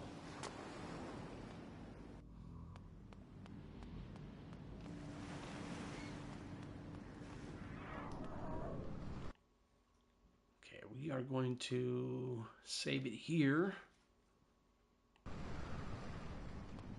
Thank you, Anya. Appreciate it. Much appreciated. Thank you. I also support another channel whom I actually recently met not too long ago, as of last year. He goes by Johnny Roadkill. That came in not too long ago. I am subscribed to him. He does really provide some really cool insights on his live streams as well, much like I do on occasion when it comes to the Legacy of Kain series more so. But he has done some old school live streaming on like God of War and Ninja Gaiden. So feel free to go over to him as well. I think you guys might really like his content as much as like mine. So I love supporting. I do like supporting some YouTubers out there that are greatly to really appreciate another small content creator as myself, you know. And since I finally reached like over the 600 subscriber mark, you know, I mean, my channel's reached a little bit newer heights lately, and it's great. It's pretty sweet that someone like me that's getting a little bit of recognition from some people, you know, and it's a good feeling. It really is. And you know, I think that It just has to do with appreciation. It has to do with what people really think about my content, and and like I said before, it's like my content is not always 100% correct. I always like to create content to where it's coming from in a manner of a different perspective on things. And as I've always mentioned, everything is based all upon a different perspective on something. It's not always going to be concrete and 100% legit on most things when it comes to topics, gaming, but that's what makes it so healthy. And so that's what I love doing that, and it's great. I made a video yesterday, or a commentary piece, on Doom: The Dark Ages, which is coming out sometime this year for PlayStation 5, Xbox Series X and S, and PC. And so I'm definitely looking forward to that one. I think it's gonna be really, really cool. I feel like it is going to be different to a certain degree in terms of its unique style of where it's going to be taking place, in the Dark Ages. It's going to be more medieval type of thing, but it's still going to have some Doom aesthetic and concept design to it. But overall, I still think that game is going to be pretty freaking sweet. So I can't wait to see more on that. There is a event coming up close to the end of this week, I would say. Not week, but close to the end of this month, called I believe it was the Xbox Direct. They will be doing an event on that day, and they will be doing doing a deep dive on Doom Eternal. I believe that they are going to be doing other games as well. So I'm definitely looking forward to that and see what's going to be happening for Doom Eternal, because if I'm going to love what I see, I might actually eventually be picking that game up as well at some time this year when it finally comes out. So I might make some content on that game as well, but we shall see when that time comes. So I think that'll be pretty cool. So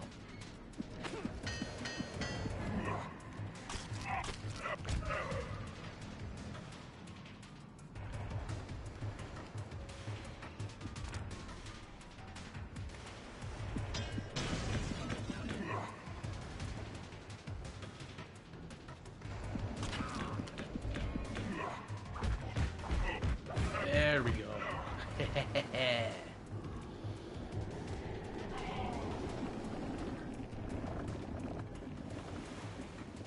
I did find this chapter at first. When I played this game for the very first time, though, I would say I did find this chapter quite annoying, because there are some platforming in this area of throughout this whole entire chapter that I found quite annoying. But as I played the game a little bit more than once, I would say the experience is is much better, I would say, in my personal opinion. But again, that's just me.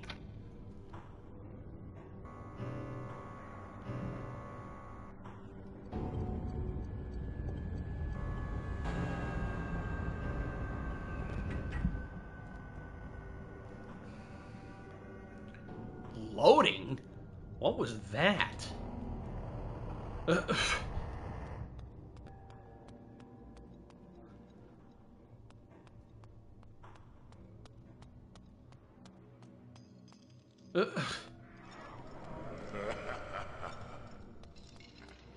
Yeah, you just laugh.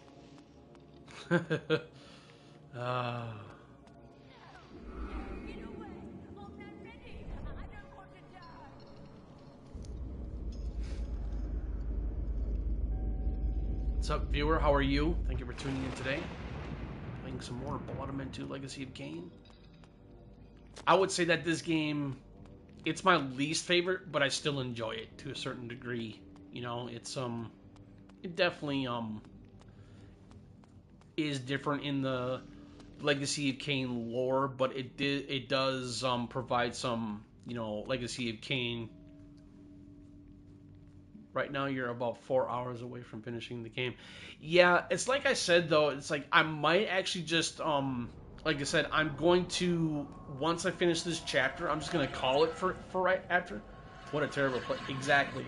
So, like I said, I think what I'm going to do, I know I intend to repeat myself, so my apologies on this. I will be calling it quits after I finish this chapter, because I think what I'm going to do in my next live stream series is going to be my final one. We're just going to keep on going through, and so that way we can be able to just have a really good, absolutely fantastic finish to this live stream series on my channel. And feel free to watch the whole entire thing again if you so desire. So, we shall see. But I think, like I said before, everything has been going very well. I'm really happy how things have been going. So, oh, that's right, I can't do this yet. Keep on forgetting about something. Virtual hug. Yeah.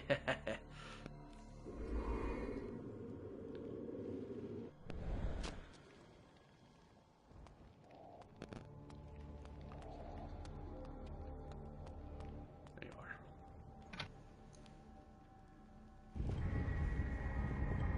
Thank you, Anya. Appreciate it.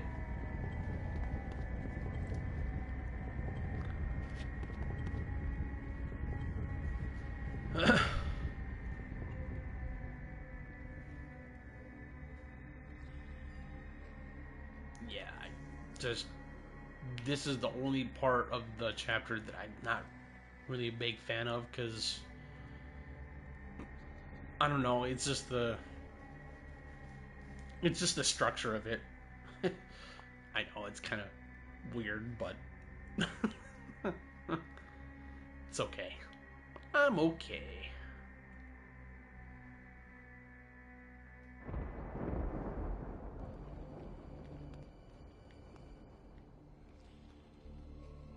All right.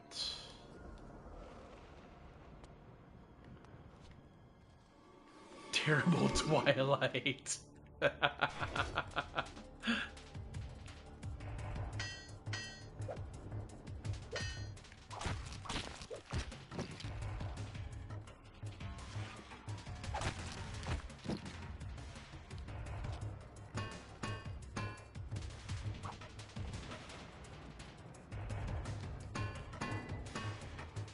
Really?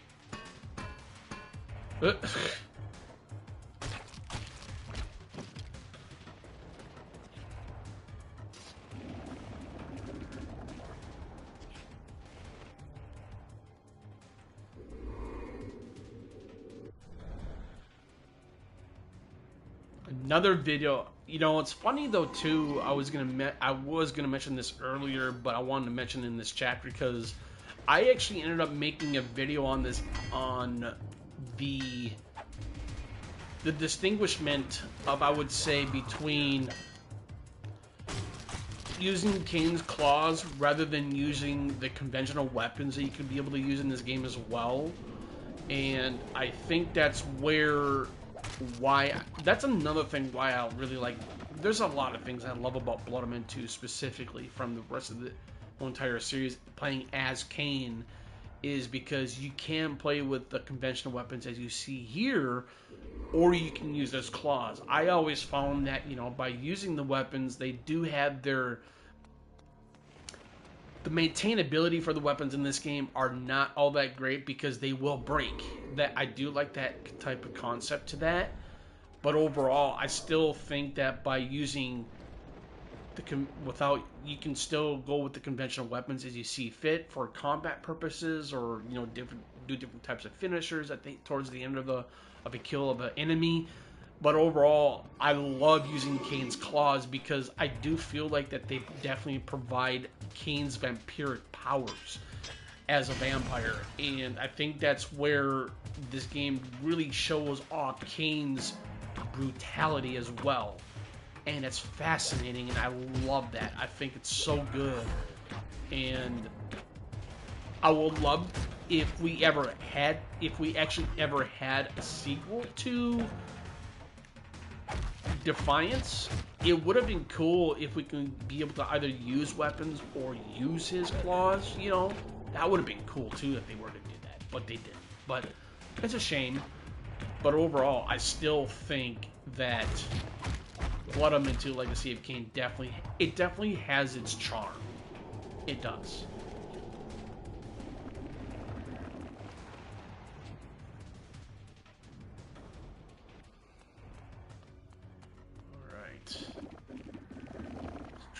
skeleton here. Sounds disgusting. But it is what it is. Gonna be able to jump. Yes, we will. Excellent.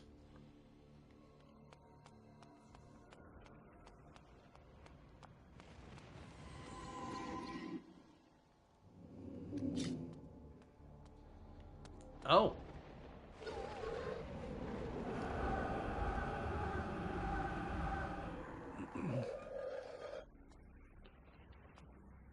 But what I was saying though too, so my apologies. Another thing that I forgot to mention was that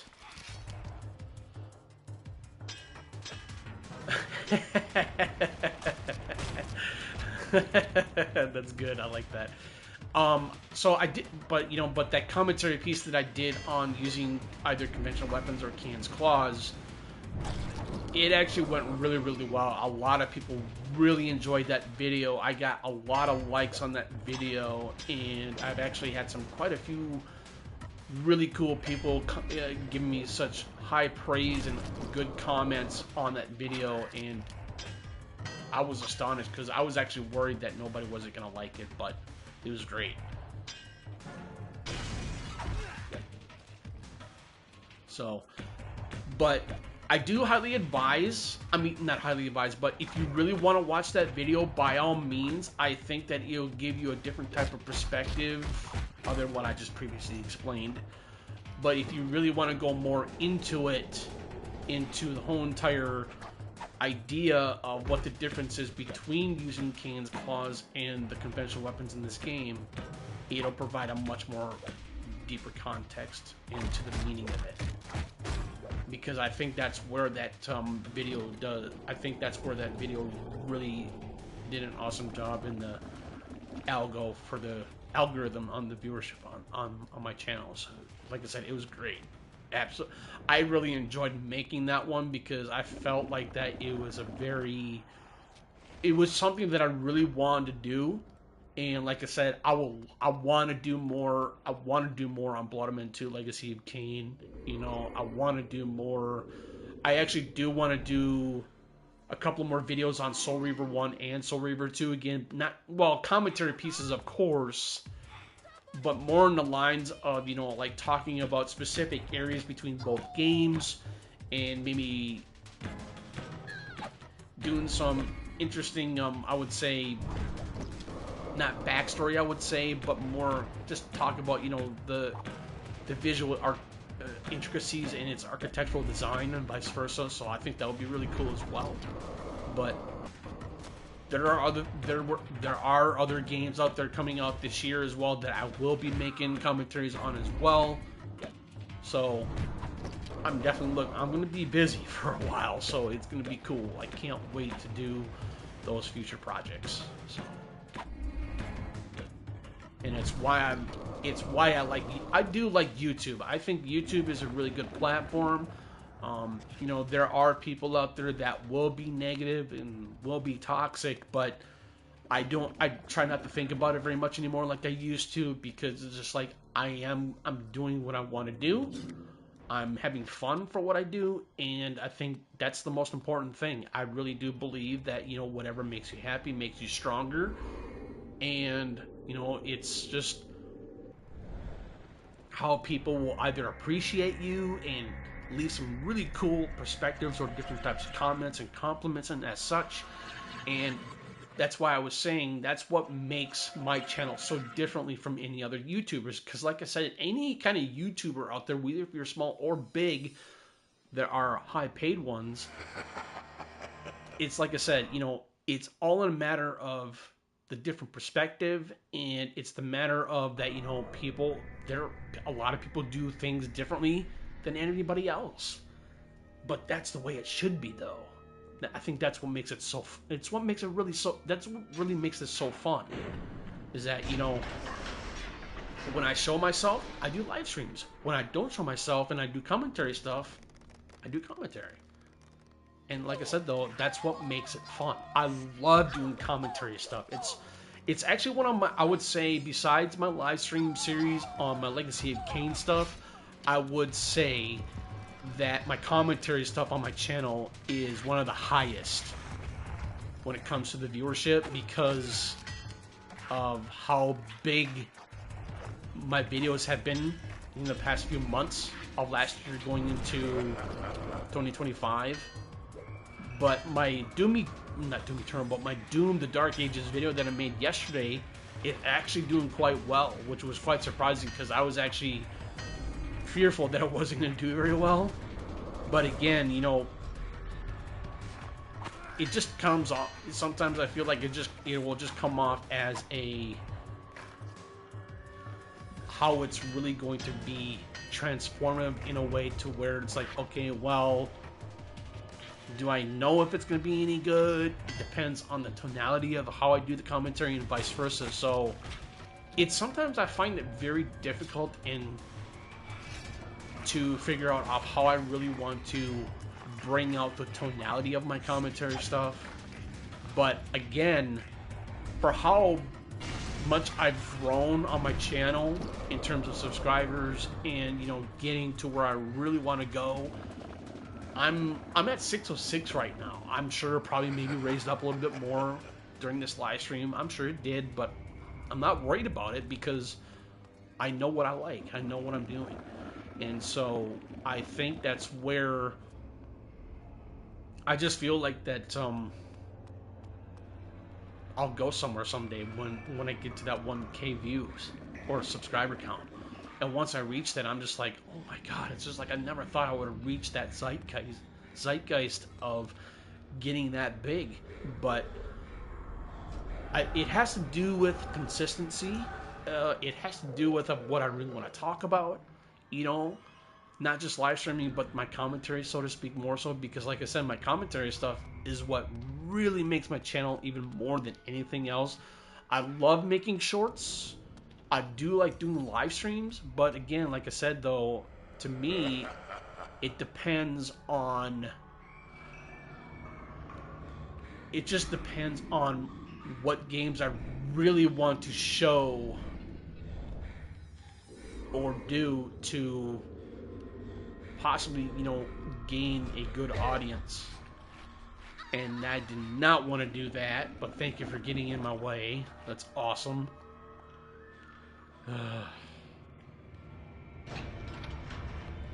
So, yeah, but like I said, I love doing what I'm doing, and I think that's the most important thing.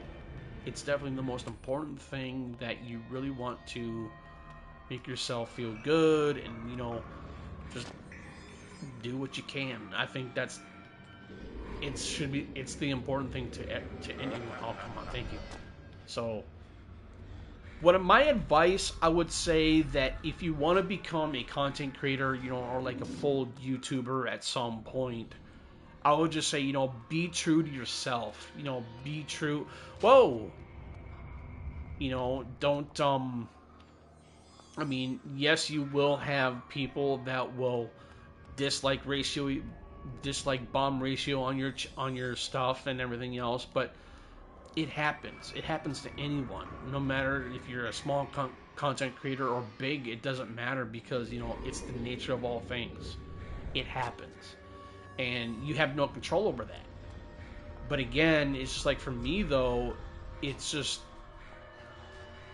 at least I have the honor and privilege of providing of what I really want to provide. And I think that's where, like I said, it's where it matters.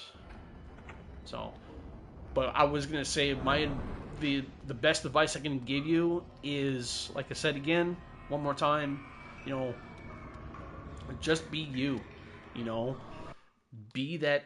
If you really want to be that positive panda, you know, if you really want to just be that outgoing and good personality, you know, have that good sense of humor, you know, I mean, we need that more so, I think. I mean, I believe that a lot of people don't like it when people are positive about things, and, you know, try not to worry about things in general, because I feel like that when you're trying to be positive about something, either if you don't like toxic people or negative people, it's just like, you gotta put it in a matter of perspective of, okay, it's like, should I have that bother me? No, because I'm not bothered by it like I used to anymore, because it's like I know what I'm capable of. I know what my capabilities are, you know? And I think that's why being at 606 subscribers, it tells me that I'm doing something right.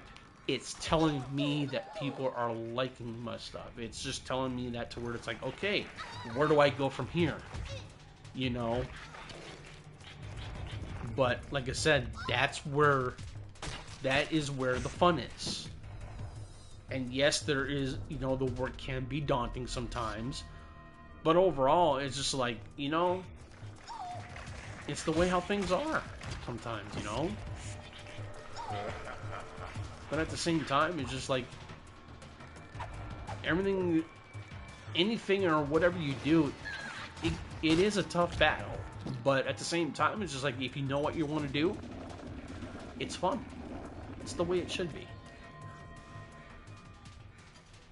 So, but yeah, we're actually making some really good progress. We're at 40% now. Wow. Yeah.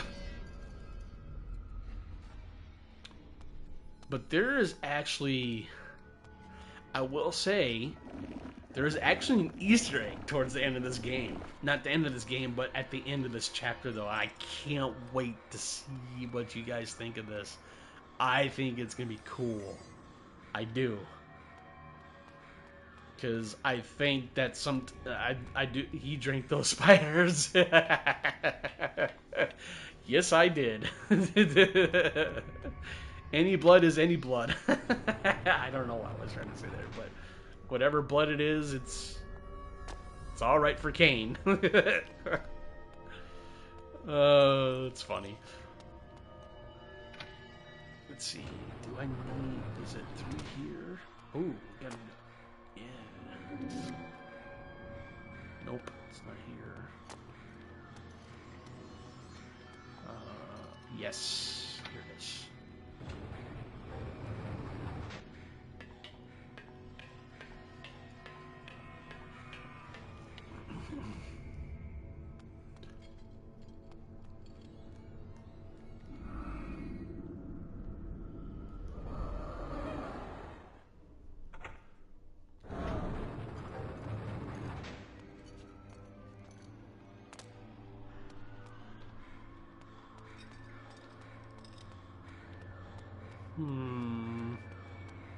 Oh, that is right. We need to go here.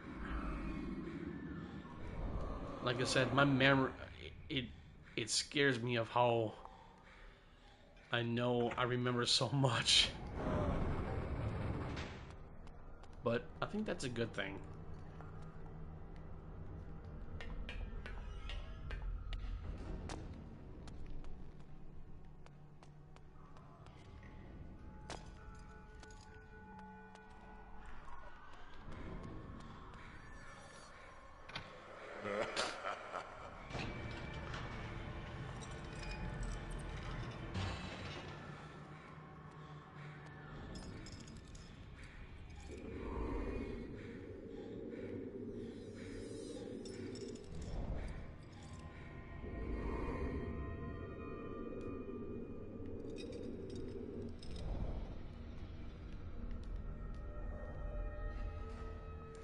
Yeah, I remember now. I have to. There we go.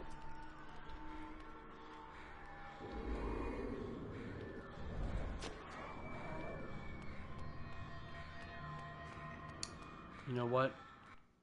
I'm going to save.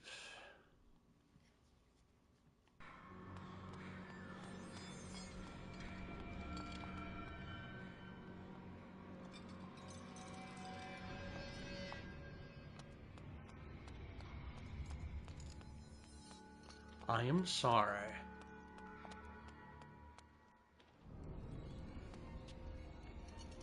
No, we are not going to pick up that weapon.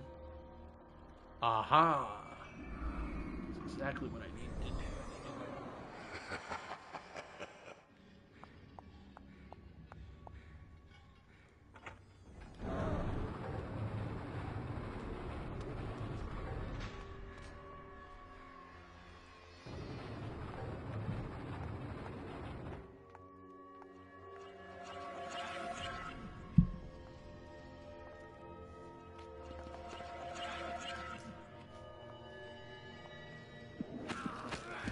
Oh shit. I was not ready. That was my fault.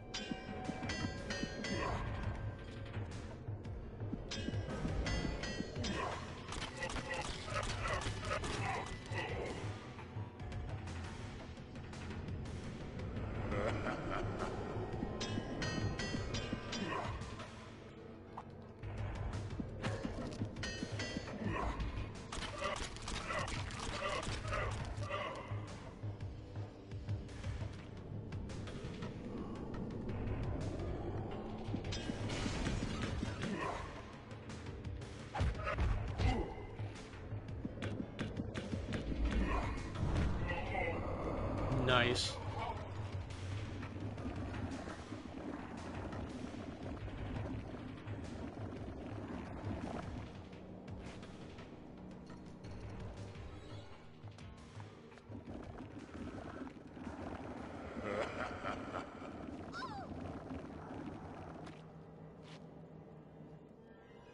Yeah, we're going over our 2-hour mark, but that's okay. I'm not worried about it too much. We'll be alright.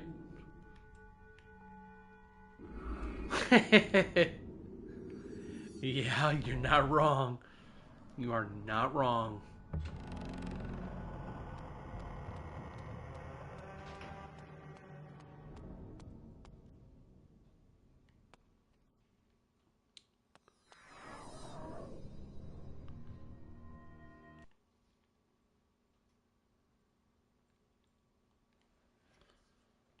I'm trying to save as much as I can because I'm afraid what could happen if I don't. That means we gotta go back to a certain degree in the game, and I'm just like, I don't want to do that. So that's why I'm trying to be at least extremely careful, because you know.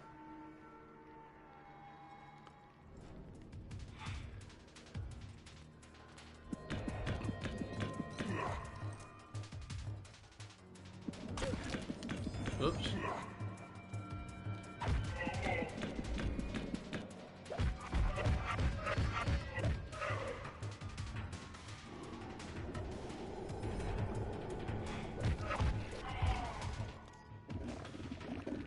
Death strikes again.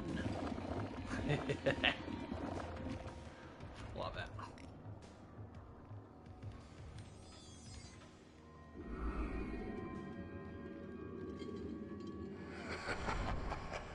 Actually, we gotta get a little bit closer. There we go. Keep on forgetting that the telekinesis, you have to get closer to do it. You can't go long distance. It doesn't have that long. For some reason, it only has like a short reach, not a long reach, which is kind of stupid, but it's whatever. But you got it. We're okay.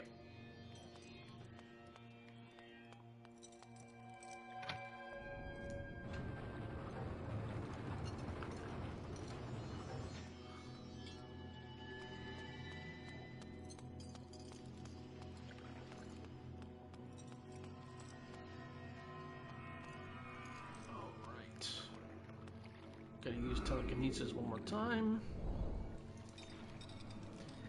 Because it's a puzzle, obviously. And that's why.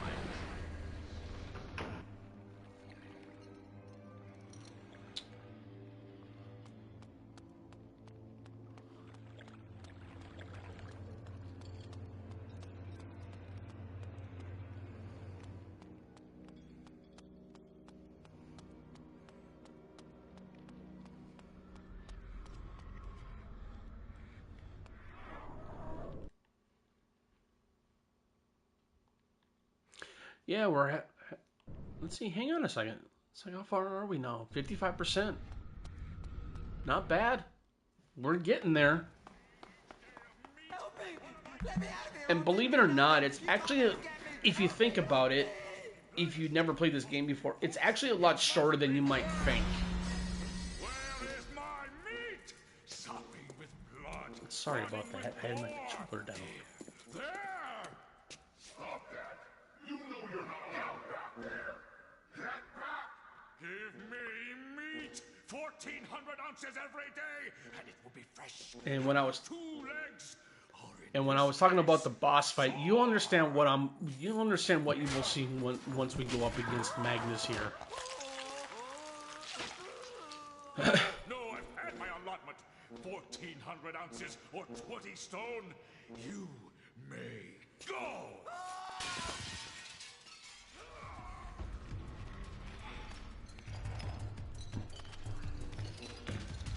What's up, man?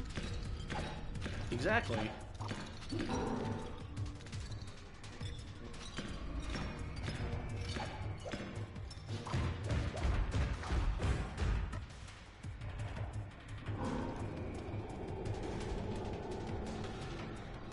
We're gonna get out of here because you can't entirely beat him here. You have to wait till you get close to the end of the game, towards the end of the chapter.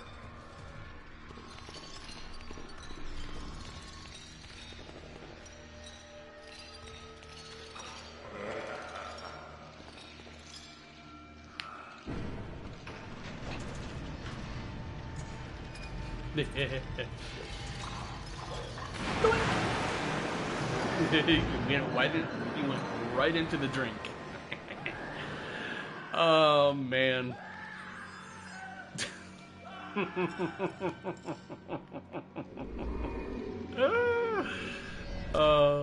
Honestly, I don't feel bad for him either, which is, does that sound wrong? But it's not. It's true, though. There we go. Alright. Yeah, we're just gonna keep on going and finish this chapter and then we can be done. Glub glub. Exactly. Alright, get some claw action into this guy. And put some berserk.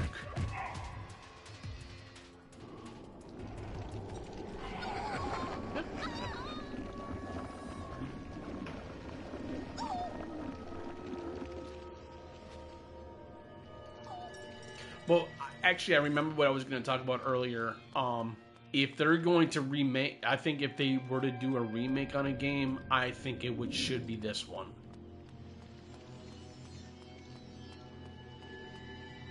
I do. You know, fix all the bugs, the audio, everything, and make it a much more better experience. Because I really do think that if they're going to do a remake, I think that if they were to do a remake, other than a possibility of a remake for Blood Omen Legacy of Kain, which is the first one in the series, that would be good too. Yeah. So yeah. I mean, agreed on you, 100%. So, I think the experience would be much more greater if they actually did a remake on Blood Omen 2 Legacy of Kain. I really do. Because I think of all the Legacy of Kain games, Blood Omen 2 Legacy of Kain is definitely the most... It's more of a mess than the whole entire other games in the franchise. It really is. Mm-hmm.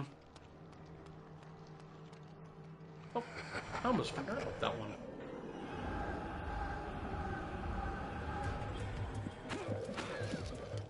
Oh. I'm sorry.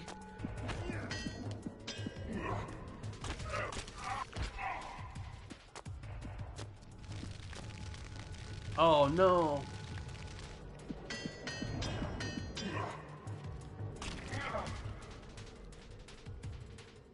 Come on.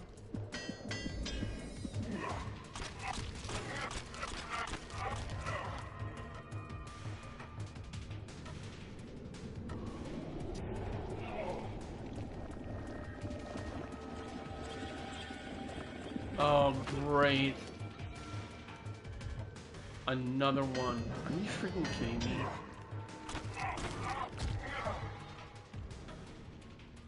I drank death. Yeah. It's pretty much true.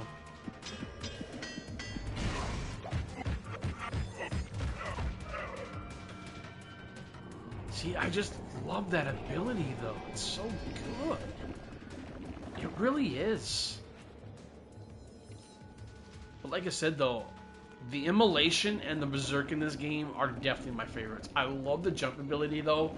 What I love about the jump ability more so, I would say, is that it's the fact that you can actually surprise your enemies in this game by using the jump ability and pouncing on your enemies from behind. it's really cool, especially if you're really just trying to get into the amount of attack. Before you get the amount of attacks in, you can pounce on them quickly enough, and they get your attacks in, and you can kill them instantly or pretty quickly if you know how to do it correctly. And I've done that numerous of times, and it's a lot of fun. It's actually a lot of fun. That's why it's like I said again. It's why I like this game. Oh shit! I almost forgot about you. God damn. Oof.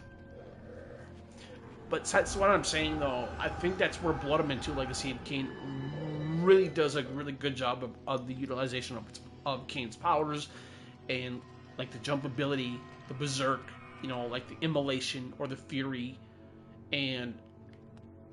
but I think when it comes to I think the fury and the berserk and the immolation that you will be getting towards the end of this chapter are my favorite 3 dark gift abilities. But I do, however, my favorite ability overall, amongst all abilities that Kain has in his repertoire of abilities, is Mist. Mist is a very powerful tool, especially if you're going into not stealth combat, but in stealth situations, because you have the ability to go into Mist form for the stealth situations. That's what I love about this game. Oh dear, it's fantastic. It's definitely a lot of fun. Definitely a lot of fun. Alright, so now I'm trying to think where I forgot I have.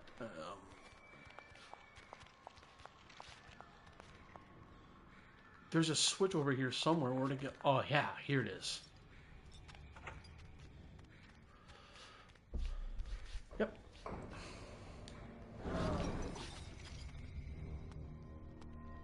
All right.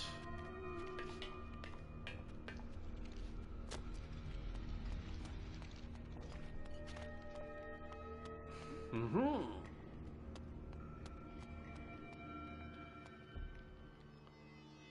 What's up, viewer? How are you? All right, let's save. Let's see how far are we. We're pretty almost. Damn. 70% already? Holy crap, dude. I didn't realize we were that far already. Good lord.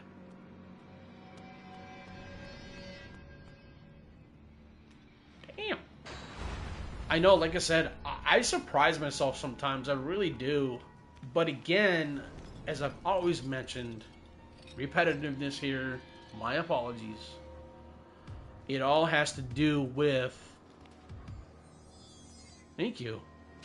Oh shit. Oh, this is bad.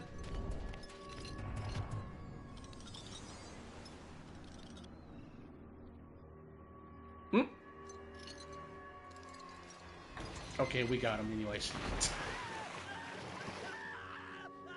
Glub, glub, glub, glub. He's down the water.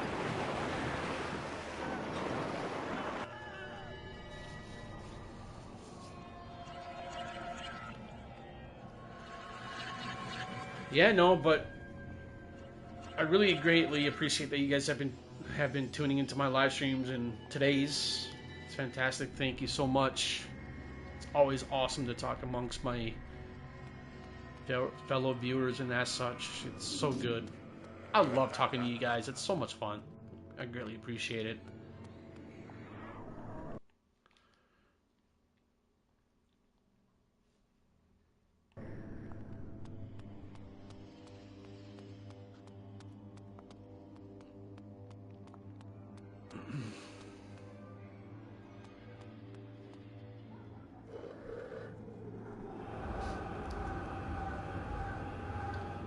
I believe once I get this whole entire area completed and finished for the rest of the night for this, move on to part 4 on Saturday.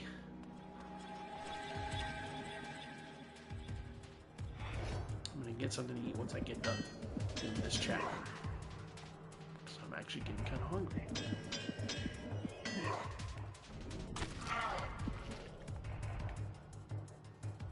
Come on.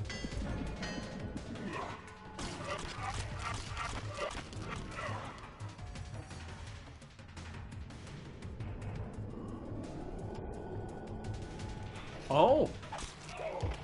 There we go. Just need one more hit. One more slice. Diced.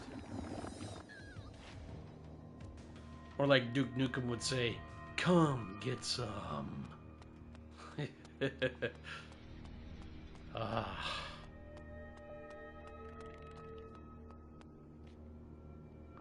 The hell was that? Can we jump across? Yes, we can. Nice.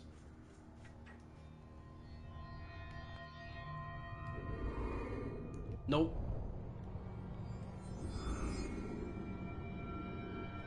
There we go.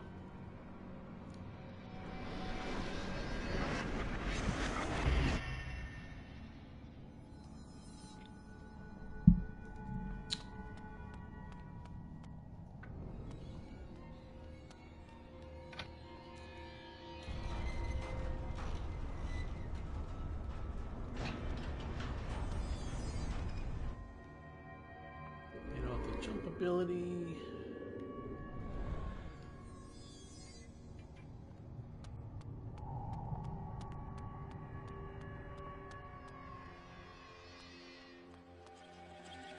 Ah, it's my fellow time traveler. Get 3 hits in him. Then we'll go berserk mode on this guy.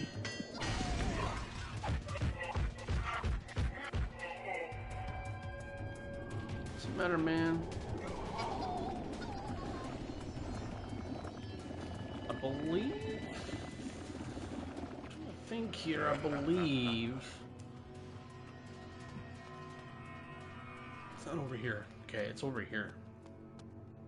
No, it's not. Okay. Oh, yeah. Whoopsie. The telekinesis thing is right. It was right above me, and I did not look very well. We're good. We're good. We got this. You drank death again. Yes, I did. Do I? Yeah, we do have to do this again. Okay. I believe. Yep. I do like the Eternal Prison, though. I think of all the chapters in this game, other than the Canyons chapter, I can't talk today. I think the Eternal Prison is definitely. It's a very unique one. It really is, and I think that's where. I think the level design in this game, it's fantastic. It's so good.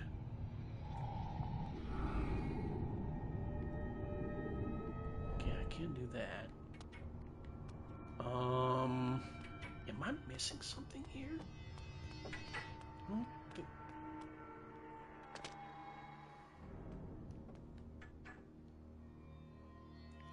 There's details. Yeah. I feel like I'm missing something here. What am I missing?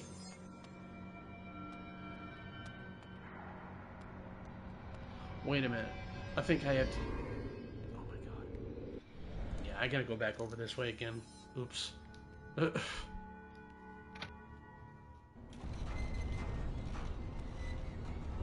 Yep.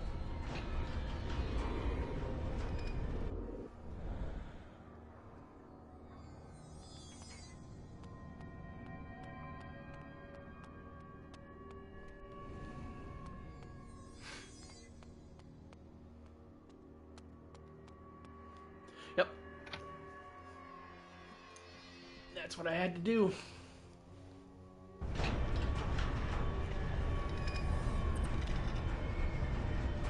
Yeah, we're gonna be on our way to the device here soon.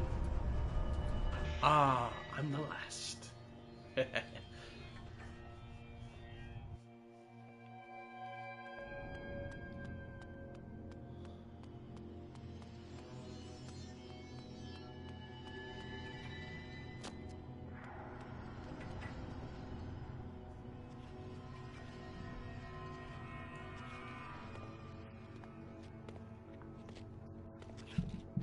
Don't kick him. Prisoner, I require information. How rude. You are not a jailer. I beg you, release me. First, you must answer me. I seek a prisoner in this place, a builder. He created a large device that lies below the city of Meridian. Seek no further. I am he. How fortunate. I intend to destroy this device. I was told only you can tell me how. I can indeed help you. But in return, I need an end to my suffering. Tell me of the device and I will grant you any request within my power. Yes, the device. The device was built as a weapon eons ago when two races warred with each other for dominance of Nosgoth.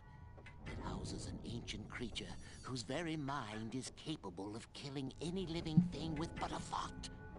The device was to channel the mental energy of this creature and direct it onto Nosgoth. It would attune the creature's mind to kill all living creatures except for my race. Before it could be completed, however, I was imprisoned here, and the rest of my race was banished to another far more terrible realm. So this device was never finished, and yet the creature still lives within it. It was dubbed the Mass. It is eternal and deadly, yet harmless without a channel for its mind. But we never completed the weapon. We needed a way to send its energy out of the device and into the land itself. We needed a conduit throughout the cities, a network, if you will. Once this network was created, the device would channel the mental energy of the Mass and send death upon our enemies. You say a network, placed like a web throughout a city. We never completed the network. We never used the device. But the Sarafan Lord will. The glyphs. He is using the glyphs to channel the Mass, to wipe out the city, humans and vampires alike.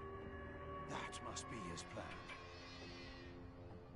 If this is indeed true, you must act quickly. It would be too large a task to destroy the There is device one thing itself. that they did a You really must good kill job with the this one Mass in the itself. franchise, though, You've is said the this creature was cinematography. eternal. That's what makes it so That's a good. simple weakness. Other than the story, the Blood is like characters, and poison to the its system. complexities, And not any it's blood, simply amazing. but pure blood from the elder races. I will My give my blood will poison and kill the creature. the makers of this franchise, I give them so much credit. I really, really do. It's just fantastic. Kill me so that the Mass will die and the device will be destroyed. You have suffered here an eternity, poor wretch. I will grant you release from your prison, and I will carry your blood in my veins. I will bring the Sarafan Lord's plans tumbling before him. Yeah, I agree with you, Anya. I do. But we're going to be going into a boss battle here in a little bit. Get the immolation.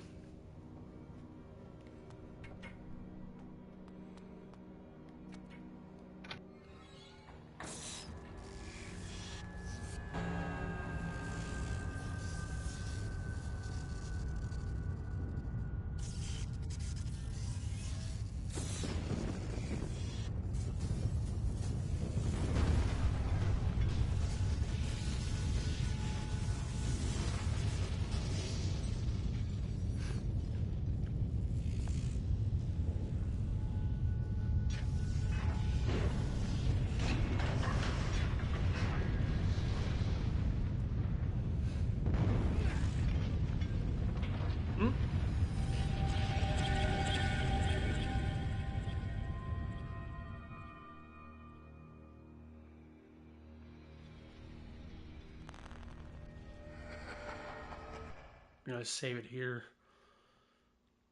Yep, we are almost done.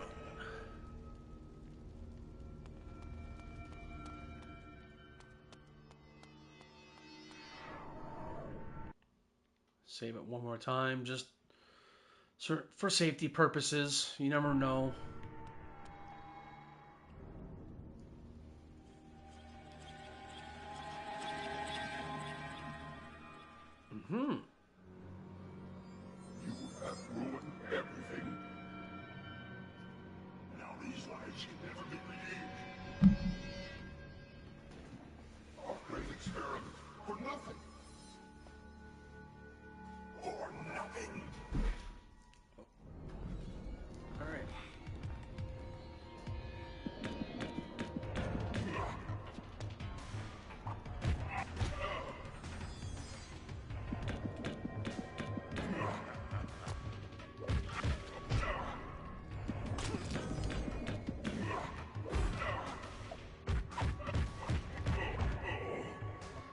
go.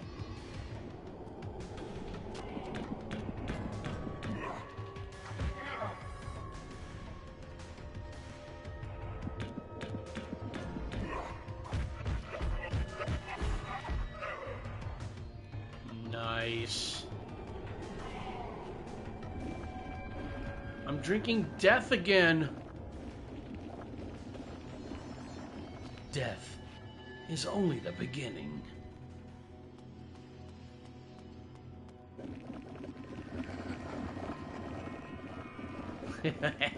I figured you would like that. I figured you would like that.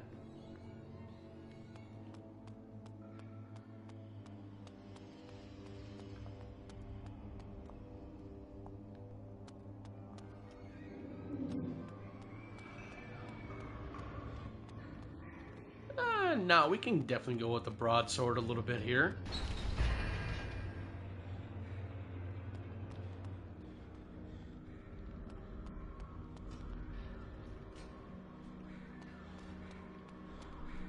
Oh.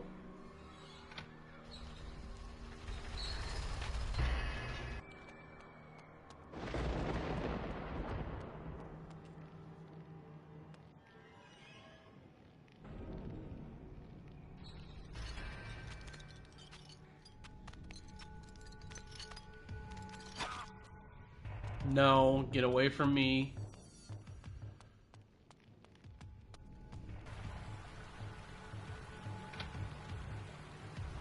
Ow. No. Get away from me. You're about to be getting waterlogged in again anyways.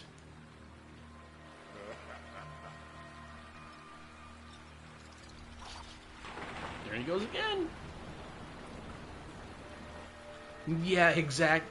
I'm telling you, you definitely have some interactions with him a couple of times. God, man, I'm just having a hard time finding my words today. What is going on? Here we go. Ooh, that was close. Save game. Do it real quick.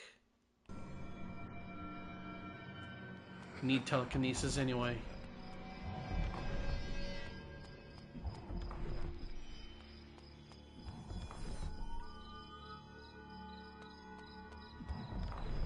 Yep.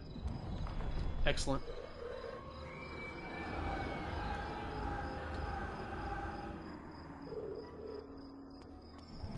I hope everyone is enjoying themselves watching me play this game. I really do. I know Anya's been pretty interested of what's been going on in this game so far. It's awesome. Thank you. But like I said, I always enjoy talking about what I like about this game or what I do not. And we have another one of these. Oh boy.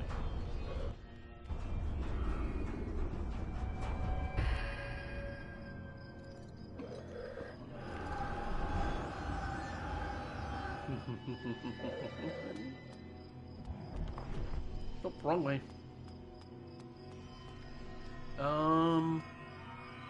I believe we have to go this way, I think. Sounds like it.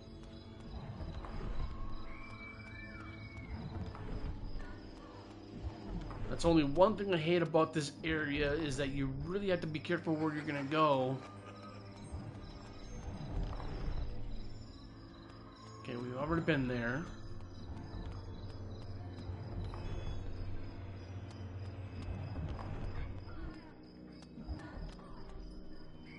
Okay, so we've already been... Okay. I'm going in circles. I knew that was going to happen. Oh, wrong way. Nope. Nope, nope, nope, nope, nope. We gotta go this way. Okay. I am so sorry.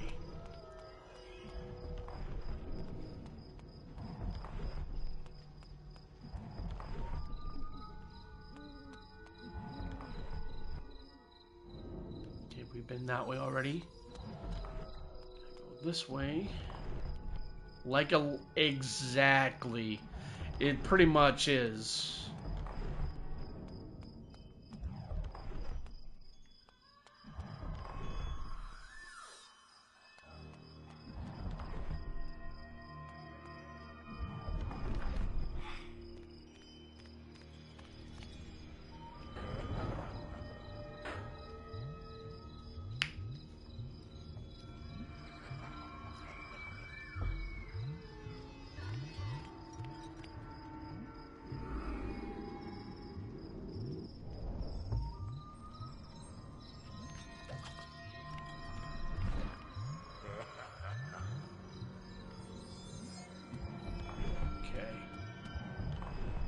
This way. Yep. Now remember, we need to have you need to have telekinesis in this part because it is a... Oh, let's save it. Why not? You understand why here in just a moment or two here. You'll understand why you will need it because it is a value commodity for this part of the boss fight. This is going to be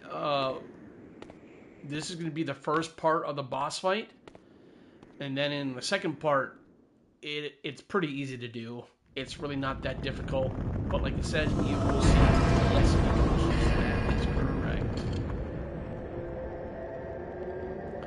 But like I said before, I have played this game multiple times back in the day. I know exactly what to do. So like I said, this isn't a bit. Obviously, it is a visual walkthrough in a way, guide sort of thing too as well, other than not being a live stream. So that way, if you really want to know how to defeat him, you will see how to defeat him. So, here we go.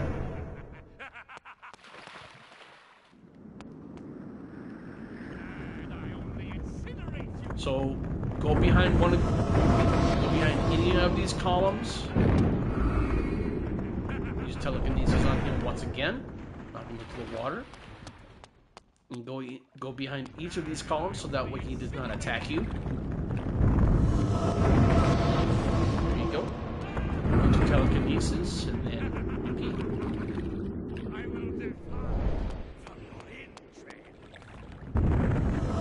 That didn't go so well. There we go.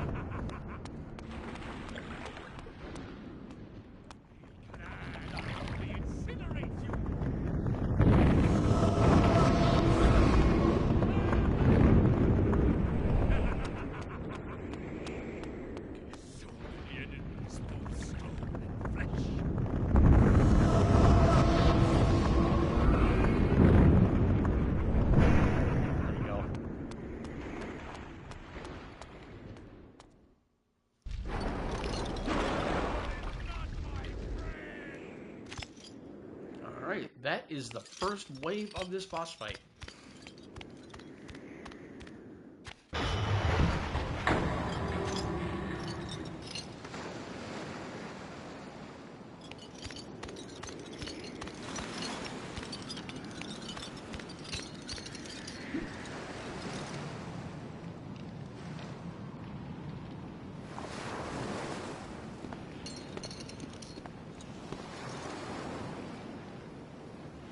Damn, I didn't realize that we were almost going 3 hours. It's fine though, I'm not going to worry about it too much. As long as we know what we're doing, we're okay. Alright, so if you see these here, you need to have him come and try to attack you, and then boom.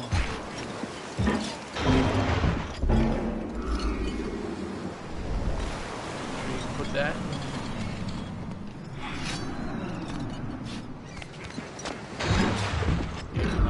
That is so. Do that one.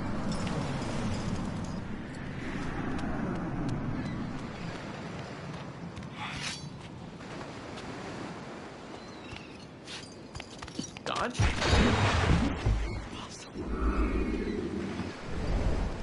Time dilate.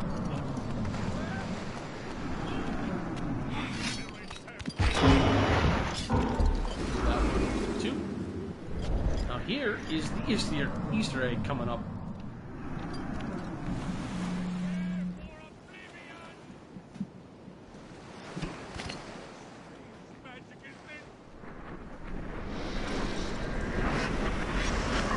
Look at that, ladies and gentlemen. It is Mobius the Time Streamer. How convenient.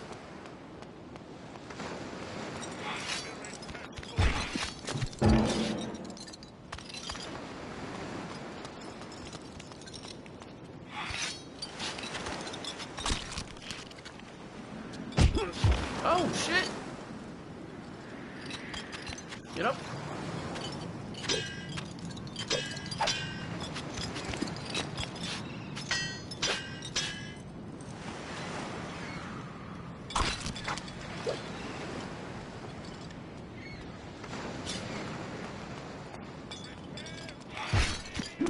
exactly. Oh, what, dude? That's bull. Nope.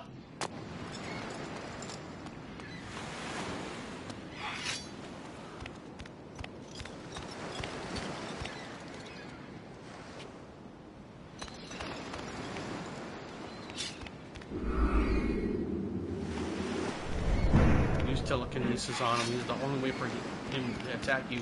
There we go.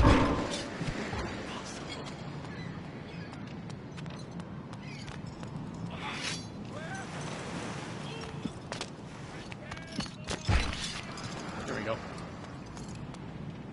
One more time.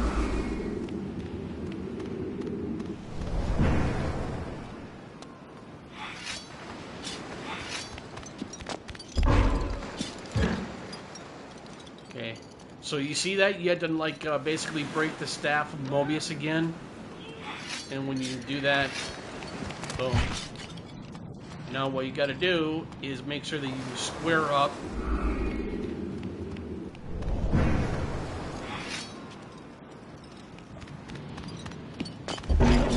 There you go.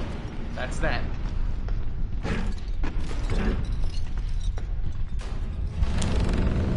That's it.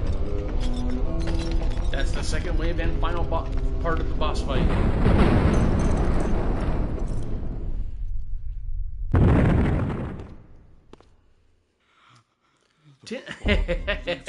That's exactly right, Anya. Wait.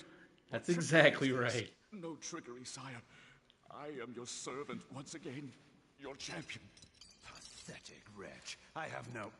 Magnus? Could it be? It is I, sire. How is this possible? Here, in this cursed place, was my finest warrior. The Sarafan had fallen before him by the score. Together, he and I were invincible. Until... Magnus, the traitor. Is this your reward for betraying me to the Sarafan Lord? Sire, I did not... You left my camp in the night to join with my enemy, like all the others. Sire, no. I wanted only to serve you. I thought in my pride I would strike a blow that would end the war. I went to kill the Seraphim Lord, alone. I was your champion. You never returned. I failed you. I tried to kill him. Even now I cannot remember how he defeated me. I was struck down, helpless at his feet, and then, through his foul magic, he took my mind and transported me here to this hellhole. But what of you, sire? I heard that you were dead. Well, not so dead as some would like to have me. As you see, I have returned. Magnus, my champion, you have suffered long enough. It is with pride that I grant you your death. Sire, my thanks.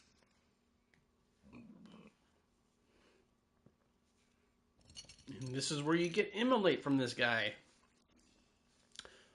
It's a very powerful ability. A very powerful ability, but in order to get full...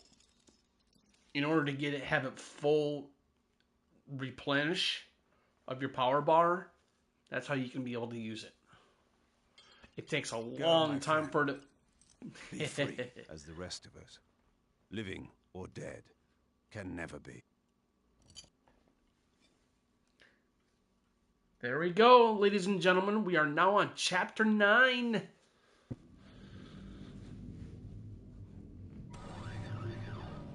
But we're going to call it here in just a moment here.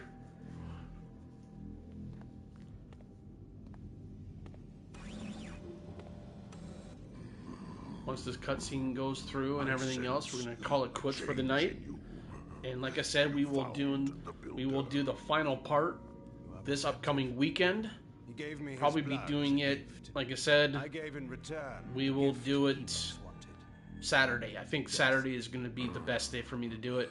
You are ready to descend So, to the and once we device, get the whole entire live stream series all up and running, my life with all 4 parts, drawn from me. we will be good The device to is go. alive.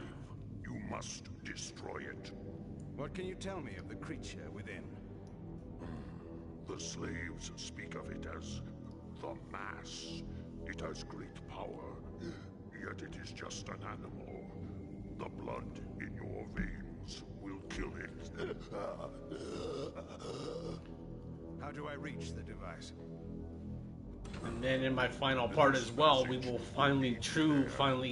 we will truly find out I will return when that the beast device really is, because destroyed. it's not just a beast, it is also another ancient being, Wait, much like either must Cain know or your Vordor. enemies. So, My captors, they are not of this world.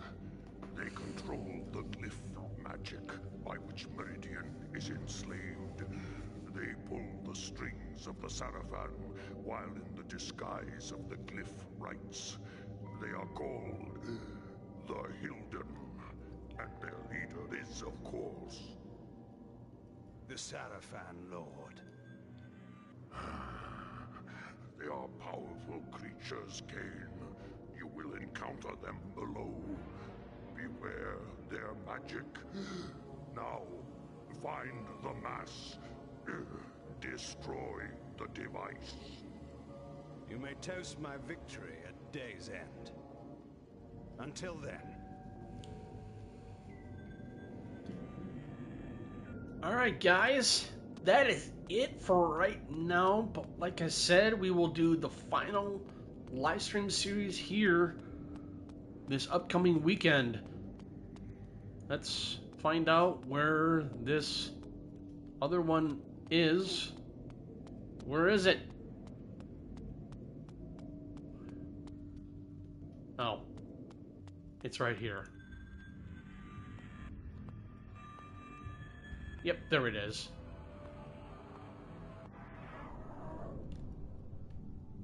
We'll equip that. But ladies and gentlemen, thank you for tuning in today. This is part 3 of my Blood Omen 2 Legacy of Kain series. I am signing out for the night, and you guys have a great rest of your week. Like I said, part 4 will be coming up this weekend on Saturday, hopefully around, I would say, noon or 1 o'clock my time here in central Minnesota. And you guys have a good evening. Later, guys.